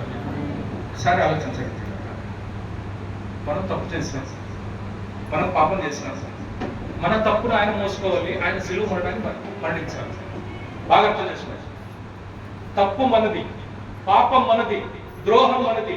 మన తప్పుని, మన పాపాన్ని, మన ద్రోహాన్ని ఆయన తీసుకోవాలి, ఆయన చనిపోవాలి. ఓకే, ముఖం నిండా ఈ ఎంగిలింది, ಈ ಮುಖ ತುಂಬ ಉಗುಳು ಯಾಕೆ? ಏನ್ ಮಾಡಿದ್ದಕ್ಕೆ? ಯಾಕೆ ಗೊತ್ತಾ? ನಾವು ಮಾಡಿದ ತಪ್ಪುಗಳು ಅಂತಿಂತ ತಪ್ಪುಗಳಲ್ಲ, ನಾವು ಮಾಡಿದ ಪಾಪಗಳು ಅಂತಿಂತ ಪಾಪಗಳಲ್ಲ, ನಾವು ಮಾಡಿದ ದ್ರೋಹಗಳು ಅಂತಿಂತ ದ್ರೋಹಗಳಲ್ಲ. ಗೊತ್ತಾ? ನಮ್ಮ ರಹಸ್ಯ ಪಾಪಗಳಿದಾವಲ್ಲ. ಏನು ರಹಸ್ಯ ಪಾಪಗಳಂದ್ರೆ ಯಾರಿಗೂ ಗೊತ್ತಿರಲ್ಲ, ನಮ್ಮೊಬ್ಬರಿಗೆ ಗೊತ್ತಿರುತ್ತೆ, ಅದನ್ನ ರಹಸ್ಯ ಪಾಪಗಳು ಅಂತಾರೆ. ಯಾರಿಗೂ ಗೊತ್ತಿರಲ್ಲ, ರಹಸ್ಯ ಪಾಪಗಳು. ನಾವು 4 ಜನದ ಮುಂದೆ ಸಾಚ, 4 ಮುಂದೆ ನೀತಿವಂತರು, 4 ಮುಂದೆ ಒಳ್ಳೆಯವರೇ, ಅದ್ರ ಒಳಗೆ ನಮ್ಗೆ ಗೊತ್ತು ನಾವೆಂತ ದುರ್ಮಾರ್ಗರು, ಪಾಪಗಳು. ಅದನ್ನ 4 ಜನರ ಮುಂದೆ ಯಾರ ಮುಂದೆ ನಾವು ಹೇಳಿದ್ರೆ, ನಾವು ಒಳಗೊಳಗೆ ಎಂತ ರಹಸ್ಯ ಪಾಪಗಳು ಅಂತ ಹೇಳಿ ಯಾರಾದ್ರೂ ಹೇಳಿದ್ರೆ ಅಂತಾರೆ ಇಲ್ಲ. ಆ ಉಗುಳೆ ಯೇಸು ಸ್ವಾಮಿ. ಯೇಸು ಸ್ವಾಮಿಗೆ ಇದ್ದ ಮುಖದ ತುಂಬ ಇದ್ದ ಉಗುಳೆ ಯಾವುದಂದ್ರೆ ಅದೇ ಉಗುಳೆ. ಯಾರು ಉಳಿಸ್ಬೇಕಿತ್ತು?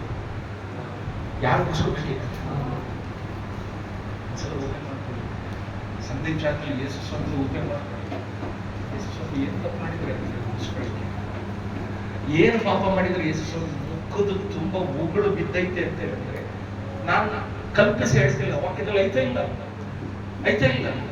ಅಲ್ಲಿ ಕೆಲವರು ಇದೆಯಾ ಇಲ್ಲ? ಅಲ್ಲೆಲೂಯಾ. ಅಷ್ಟೇ ಅಲ್ಲ. ನೆಕ್ಸ್ಟ್ ಏನ್ ಮಾಡೋದು ಗೊತ್ತಾ? ಯೇಸು ಸ್ವಾಮಿ ಹಿಂಗಿದ್ದಾರೆ ನೋಡಿ. ಒಂದು ಬಟ್ಟೆಯನ್ನು ತಗೊಂಡು ಯೇಸು ಸ್ವಾಮಿ ಮೇಲೆ ಹಾಕಿ ಫುಲ್ ಕವರ್ ಮಾಡಿ ಯೇಸು ಸ್ವಾಮಿ ಏನು ಕಾಣ್ತಾ ಇಲ್ಲ. ಈ ಕಡೆ ಯೇಸು ಸ್ವಾಮಿ ಏನು ಗೊತ್ತಾಗ್ತಿಲ್ಲ, ಕಣ್ಣು ಮುಚ್ಚಿದೆ. ಒಬ್ಬ ಬಲಿಷ್ಠನಾದ ಸೈನಿಕ, ಒಬ್ಬ ತುಂಬಾ ದಪ್ಪಕ್ಕೆ ಅಜಾನುಭಾವಿರೋ ಒಬ್ಬ ಸೈನಿಕ ಅದನ್ನು ಬಂದು ತಲೆಗೆ ಈ ರೀತಿ ಮುಸ್ಕಾರ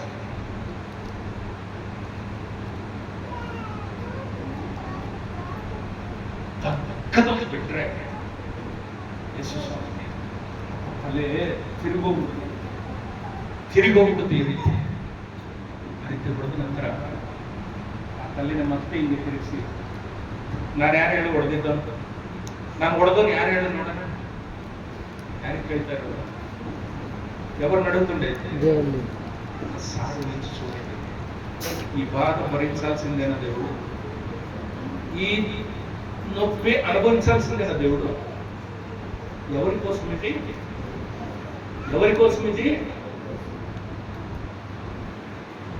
సాగు నుంచి చూడండి. గుడ్ ఫ్రైడే అంటే మనం ఏదో అనుకున్నాం, చర్చకు పోకపోయినా జరుగుతుంది అని అనుకున్నాం. ఒక్కసారి ఊహించి చూడండి, ఒక బలిష్ఠుడైన దేవుడు మనిషి అలా కొట్టి తిరిగిపోయిన నేనేదో చూపించు.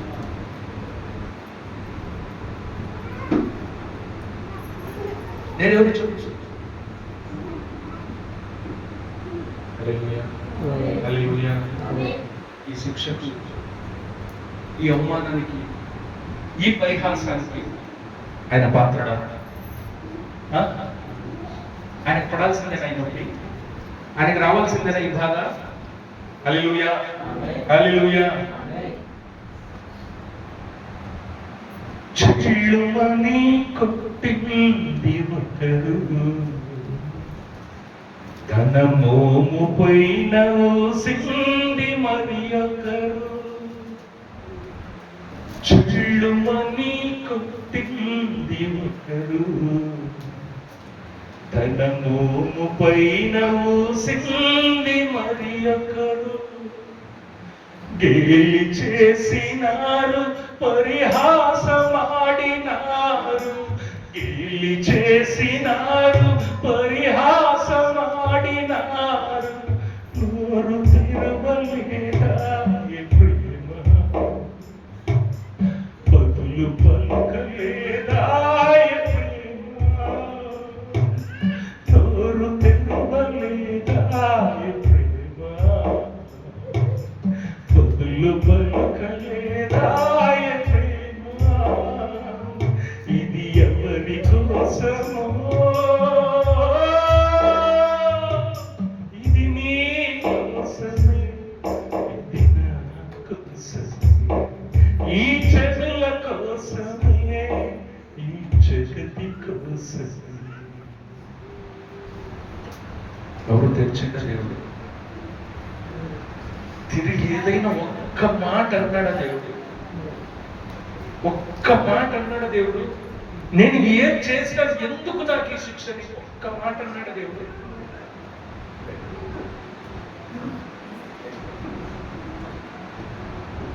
ఒక్క మాట కూడా. చెల్లుమని పుట్టింది ఒకరు, తన మోము పైన ఊసింది మరి ఒకరు. గేలి చేసిన పరిహాసం. హల్లెలూయా, హల్లెలూయా. వెనుక నుండి తన్నింది ఒకరు, తన ముందు నిలిచి నవ్వింది మరి ఒకరు. వెనుక నుండి తన్నింది ఒకరు, తన ముందు నిలిచి నవ్వింది మరి ఒకరు. బంతులాడినారు, పలు బాధలు పెట్టారు. బంతులాడినారు, పలు బాధలు పెట్టారు. నోరు తెరవలేదా ఈ ప్రేమ, బదులు పలుకలేదా ప్రేమ. నోరు తెరవలేదా ఈ ప్రేమ, బదులు పలుకలేదా ప్రేమ. ఇది ఎవరి కోసమో, ఇది నీ కోసమే, ఇది నా కోసమే, ఈ జగతి కోసమే, ఈ జనుల కోసమే. ఎవరి కొరకు? ఎవరి కొరకు? ఏ రోజైనా జ్ఞాపకం చేసుకున్నామా మనం? ఏ రోజైనా జ్ఞాపకం చేసుకున్నామా మనం? నేను బతుకుతుండేది ఇది నా బతుకు కాదు, ఇది నా ఆశ కాదు, నా బలము కాదు, నా శక్తి కాదు, ఇది దేవునిది, ఇది దేవుని కృప. ఈ రోజు నేను బ్రతుకుతున్నా అంటే ఏ రోజైనా మనం జ్ఞాపకం చేసుకుంటున్నాం? సరే ఆలోచించండి. ఎవరి కోసం ఇదంతా? ఎవరి కోసం? ఏదో రోజున మన్నులో మన్నై కలిసిపోవలసిన మనం ఈ రోజుకి బ్రతుకున్నామంటే ఎవరి కృప? ఎవరి కృప? ఆలోచించండి. పాలు కారు దేహంబు పైన పాపాకుల కొరడాలు ఎన్నో. పాలు కారు దేహంబు పైన పాపాకుల కొరడాలు ఎన్నో. నాట్యమాడినాయి నడివీధిల నడిగాయి, నాట్యమాడినాయి నడివీధిల నడిగాయి. నోరు తెరవలేదా ప్రేమ,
మందిలో నేను జస్ట్ ముందు పక్కన చూపించాను, ఉసుకేసి కొట్టింది మాత్రం చూపించిన. ఆయన షర్ట్ తీసేసిన, ఉత్త పై మీద ఉన్నాడు. వెనక నుంచి సైనికులు బూట్ కాళ్ళు వేసుకుంటారు. ఆ బూటు మామూలుగా ఉండదు, చాలా చాలా గట్టిగా ఉంటది. ఆ బూట్ కాళ్ళతో ఎగ్గేసి వెనక నుంచి తంతే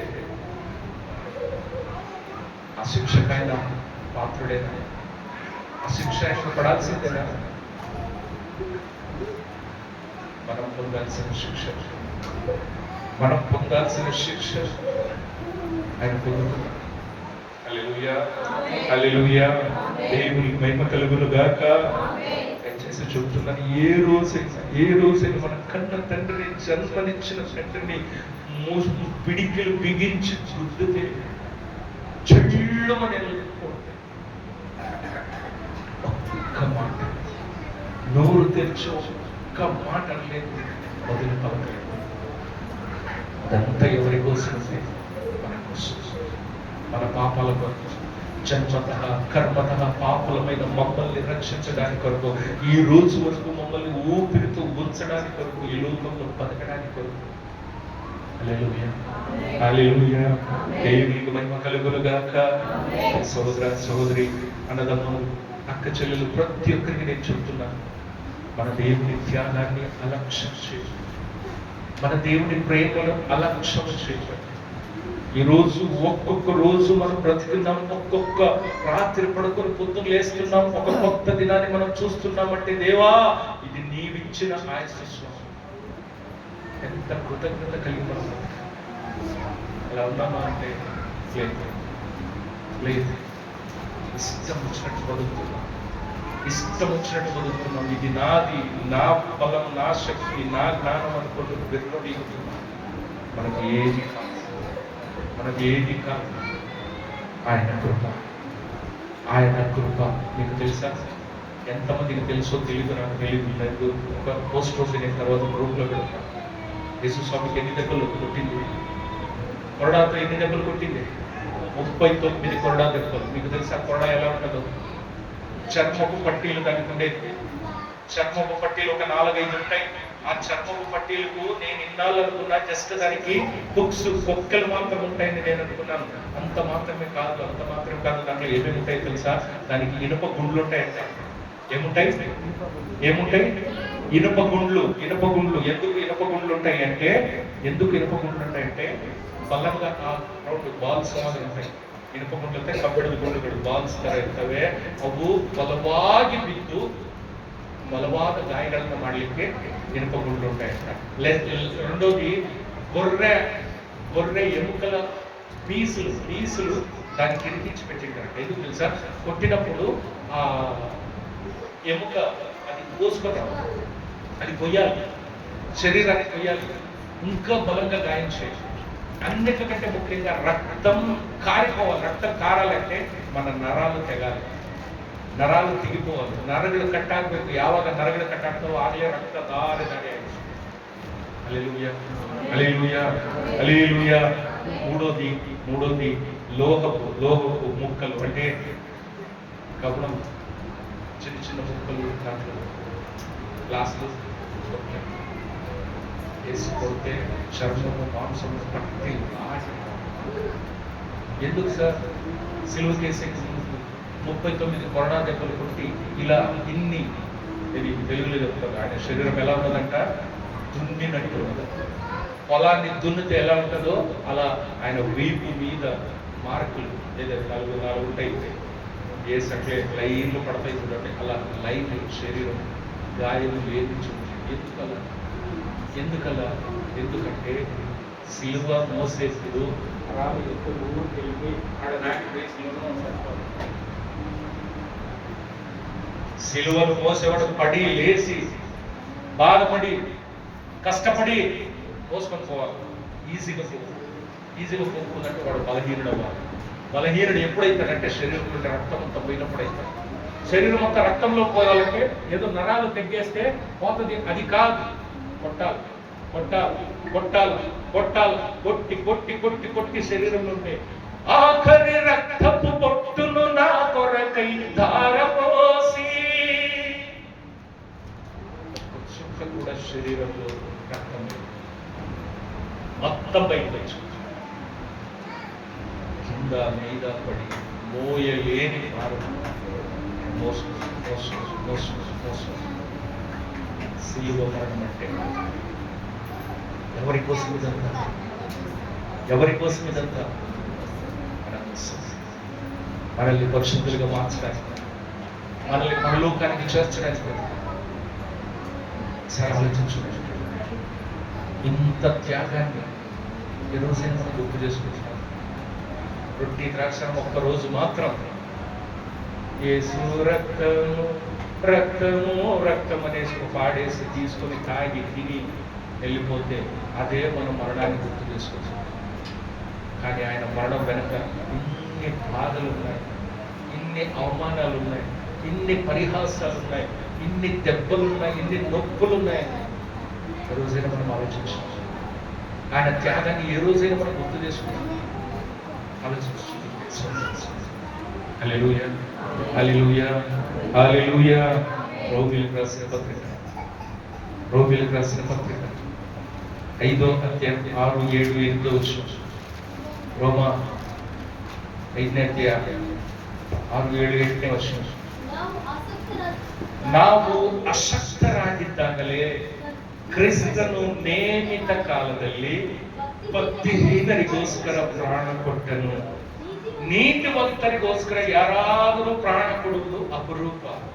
ಉಪಕಾರಿಗೋಸ್ಕರ ಪ್ರಾಣ ಕೊಡುವುದಕ್ಕೆ ಯಾವನಾದರೂ ಧೈರ್ಯ ಮಾಡಿದರೂ ಮಾಡ. ಆದರೆ ನಾವು ಪಾಪಿಗಳಾಗಿದ್ದಾಗಲೂ ಕ್ರಿಸ್ತನು ನಮಗೋಸ್ಕರ ಪ್ರಾಣ ಕೊಟ್ಟದ್ದರಲ್ಲಿ ದೇವರು ನಮ್ಮ ಮೇಲೆ ತನಗಿರುವ ಪ್ರೀತಿಯನ್ನ సిద్ధాంతపడిస్తున్నారు. హల్లెలూయా, హల్లెలూయా. మంచోళ్ళ కొరకు ఎవరైనా ప్రాణం ఇవ్వచ్చేమో, ఉపకారం చేసిన వాళ్ళ కొరకు ఎవరైనా ప్రాణం ఇయ్యొచ్చేమో, కానీ పాపులమైన మన కొరకు, పుట్టినప్పటి నుంచి పాపం చేస్తూనే వస్తున్నా, జన్మతః కర్మతః పాపులమైన మన కొరకు ఎవరైనా ప్రాణం ఇస్తారంటే ఛాన్స్ లేదు. కానీ పరలోకం విడిచి, ఈ లోకము కాదు, పరలోకం విడిచి ఈ లోకానికి వచ్చి మన కొరకు ప్రాణం ఇస్తాడు. ఆయన మన మీద ఎంత ప్రేమ పెట్టినాడు ఒకసారి. ఆయన మన మీద చూపించిన ప్రేమలో కనీసం సంఘమైన ఆయనను మనం ప్రేమిస్తున్నాం, ఆయనను మనం గుర్తు చేసుకుంటున్నాము, ఆ త్యాగాన్ని గుర్తు చేసుకుంటున్నాము. సరే ఆలోచించుకోవచ్చు. హల్లెలూయా. ఆయన పొందిన శిలువ మరణం అది మామూలుది కాదు, సింపుల్ గా వచ్చే మరణం కాదు, చిటికేసినంత ఈజీగా వచ్చిన మరణం కాదు. వెనక రోజు గుడ్ ఫ్రైడే వెనక రోజు రాత్రి నుంచి మొదలుకొని మరుస రోజు మధ్యాహ్నం 3 గంటల వరకు నిరంతరంగా పడిన శ్రమ, బాధ, నొప్పి. మీకు తెలుసా? ఇన్ని బాధలు పడిన తర్వాత కూడా, ఇన్ని బాధలు పడిన తర్వాత, సిలువ కేసిన తర్వాత కూడా ఆ మనిషి చనిపోకపోతే ఏం చేస్తారు తెలుసా? ఆ మనిషి చనిపోతే యేసుస్వామి సిలువలో చచ్చిపోయాడు, అవునా? సిలువలో చచ్చిపోయాడు. కానీ అవతల యేసు దొంగలు చచ్చిపోయారా? లేదు, చచ్చిపోలేదు. ఎందుకు? యేసుస్వామి ఎంత బాధ వాళ్ళు పడలేదు. వాళ్ళు ఈజీగా తీసుకొచ్చి సిలువ చేశారు, వాళ్ళు సావనే లేదు, కష్టంగా ఉంటారు వాళ్ళు. కానీ యేసుస్వామి సిలువలోనే చచ్చిపోయాడు. బై ఛాన్స్ సిలువలో సావకపోతే ఏం చేస్తారు తెలుసా? ఏం చేస్తారు తెలుసా? అది ఇంకా భయంకరం, ఇంకా భయంకరం. చూడండి, యేసుస్వామి ఇలా సెలవు చేసుకుంది, అవునా? మనకందరికీ తెలిసింది. యేసుస్వామి ఇలా సెలవు చేసుకుంది. బరువంతా ఇప్పుడు ఎక్కడుంది? ఒక మనిషి బరువంతా ఎక్కడుంది? ఎక్కడుంది? కాళ్ళ మీద. మనిషి చావకపోతే ఏం చేస్తారు తెలుసా? మనిషి చావకపోతే, సిలువలో చావకపోతే ఏం చేస్తారు తెలుసా? మోకాళ్ళు ఇరగొడతారు, మోకాళ్ళు ఇరగొడతారు. ఇప్పుడు బరువు ఎక్కడ ఉంటారు? మనిషి బరువు ఇప్పుడు ఎక్కడ? ఇరిగిపోయినాయి, కాళ్ళు ఇరిగిపోయినాయి, కాళ్ళ మీద బరువు లేదు ఇప్పుడు, పెట్టడానికి కాదు. ఎందుకు? మోకాళ్ళే టోటల్ ఇంచేసి పెట్టిండు. కానీ ఇప్పుడు ఆ మనిషి బరువు ఏడుంది? యేసుస్వామి బరువు యాభై చేతుల మీద, చేతుల మీద. హల్లెలూయా. ఇక్కడ ఒక యాంగులర్ ఉంది, 2 చేతులు దీన్ని ఇట్లా పట్టుకొని ఓ 10 నిమిషాలు ఏలాడు అంటే ఏలాడు సార్. సరే 10 నిమిషాలు ఏలాడన్నా అని అంటాను. ఒక అర్ధగంట అవుతుంది, అర్ధగంట సేపు దాన్ని అట్లే పట్టుకొని ఏలాడుతూనే ఉండాలి. ఏలాడతామా? అవుతుందా? అవుతుందే నెల చేతులు కలిసి అవుతుందా? నేను చెప్తున్నా, 2 చేతులతో ఇలా పట్టుకొనే అర్ధ గంట సేపు ఏలాడలేదు. అవునా? ఇలా పట్టుకొని కాదు, చేతులకు మేకులు కుట్టినారు. నొప్పి ఉంటుంది. మనం 2 చేతులు పట్టుకొని ఏలాడితే ఇవి నోవే ఈడనొస్తాయి. కానీ ఇప్పుడు ఈడ మేకులు కొట్టినారు. నొప్పి ఉంటుంది. శరీర బరువు మొత్తం ఏడబడిందంటే ఈ చేతులు మీద పడి. కానీ చూస్తే మేకులు కొట్టింది. ఇంకెంత నొప్పి ఉంటుంది, ఇంకెంత బాగుంటుంది ఒకసారి చూసి. ఇంకెంత బాగుండొచ్చు. టోటల్ ఒక మనిషి, మీకు తెలుసా, యేసు స్వామి 6 అడుగుల 2 ఇంచులు ఉన్నాడు, నాకంటే హైట్. ఆయన బరువు 80 కేజీలు. 80 కేజీల బరువు 2 చేతులు. ఆ సీఎల్ కుట్టినారు, ఆ మేకులు కుట్టినారు, దాని మీద ఉంది అంటే అది ఎంత నొప్పి, ఎంత బాధ ఒకసారి చూసి. హల్లెలూయా. ఆయన పొందిన మరణం మామూలు మరణం కాదు, సింపుల్గా వచ్చిన మరణం కాదు, 5 నిమిషాలు సరిపోయి మరణం కాదు. ఆ వ్యభిచార స్త్రీ రాళ్లతో కొట్టి చంపేస్తే 5 నిమిషాలు ఆమె ఊపిరి ఆగిపోతుంది. అలాంటి మరణం కాదు. ఎంతసేపు? పొద్దున 9 గంటలకు ఆయనకు సెలవుకేస్తే మధ్యాహ్నం 3 గంటల వరకు అలాగే ఉంది. ఎంత నొప్పి ఒకసారి ఊహించి చూడండి. మేలు రా స్వామి, సావు వస్తే సాగు రా స్వామి అనిపించింది. హల్లెలూయా. ఒకసారి గుర్తు చేసుకుని, నిజమైన గుడ్ ఫ్రైడే దేవుడు చూస్తున్నాడు. నిజమైన గుడ్ ఫ్రైడే, నిజమైన శుభ శుక్రవారం అంటే ఏంటో తెలుసా? ఆయన పొందిన ఈ శిలువ మరణాన్ని మనం జ్ఞాపకం చేసుకుని బాధపడడం. ఇది నా కోసం స్వామి, ఇది మా అందరి కోసం ప్రభువా. నేను సావాల్సిన స్థలంలో నువ్వు సత్యం, నేను బాధపడాల్సిన స్థలంలో నువ్వు బాధపడ్డావు, నా శిక్షను నువ్వు మోసుకున్నావు అని ఎప్పుడు మనం జ్ఞాపకం చేసుకుని కన్నీళ్లు పెట్టి గుండెలు మాత్రం పెట్టుకున్నాం. ఆ పని చేస్తున్నాము. ఏ రోజైనా ఆయన త్యాగాన్ని, ఆయన ప్రేమను, ఆయన బాధను, ఆయన శిక్షను గుర్తు చేసుకుంటున్నాము, ఆలోచించుకుంటున్నాం. హల్లెలూయా. మన జీవితంలోకి ఎందుకు ఆశీర్వాదాలు రావు అంటే ఇదిగో, మనం ఎక్కడ తప్పిపోతున్నామంటే ఇదిగో వాక్యాన్ని సరిగా అర్థం చేసుకోలేకపోతున్నాం, ఆయన మాటను సరిగా అర్థం చేసుకోలేకపోతున్నాం, ఆ మాటకుంటే విలువను సరిగా అర్థం చేసుకోలేకపోతున్నాం, దాంట్లో ఉండే అర్థాన్ని తెలుసుకునేంత వివేకం వ్యాఖ్య. హల్లెలూయా. దయచేసి చెప్తున్నా, చేతులు మొక్కి చెప్తున్నా, సిలువ మరణాలు దాన్ని అలక్ష్యం చేయొచ్చు, ఆయన త్యాగం దాన్ని అలక్ష్యం చేయొచ్చు, ఆయన ప్రేమను దాన్ని అలక్ష్యం చేయొచ్చు. మనుషుల కొరకు ఎవరైనా ప్రాణం ఇచ్చినా ఇచ్చేది, కానీ పుట్టినాల నుంచి జన్మతః కర్మతః పాపులమైన మన కొరకు ఏ ఒక్కడు ప్రాణం ఇవ్వడానికి ఛాన్స్ లేదు. అలాంటి మన లోకం నుంచి దిగి వచ్చి ఏ సంబంధం లేని మనిషి మన కొరకు ప్రాణం ఇస్తాడు, మన కొరకు దెబ్బలు తింటాడు, మన శిక్షను తాను అనుభవిస్తాడు, ముఖం మీద ముఖం నిండా ఉన్ని నేర్పించుకుంటాడు, పరిహాసం వెనకరించి దండించుకుంటాడు. ఇవన్నీ మనం గుర్తు చేసుకోవాలి. మీకు మీరు ఆలోచించాలి. నేను అప్పుడే అన్నాను, ఈరోజు వాక్యం మీ జీవితాన్ని వెలిగిస్తుంది. వాక్యం స్టార్ట్ కాక మనమే చెప్పినా ఈరోజు వాక్యం మీ జీవితాన్ని వెలిగిస్తుంది. మీలో నిజంగా ఈ వాక్యం మిమ్మల్ని కొంచెమైనా కదిలించింది, కొంచెమైనా మీ చీకటి బ్రతుకులోకి ఈ వాక్యం వెలుగుని నింపెట్టి దేవుని సమర్థించుకుని ప్రార్థన చేయొచ్చు.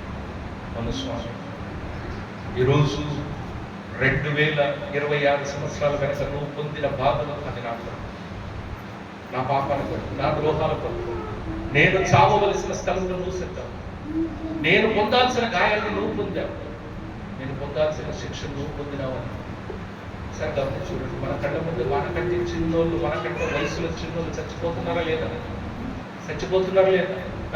వాళ్ళకు వస్తుంది సాగు, మనకి ఎందుకు రావడం లేదు? ఏ వాళ్ళు మాత్రమే పాపలవా? మనం పాపలం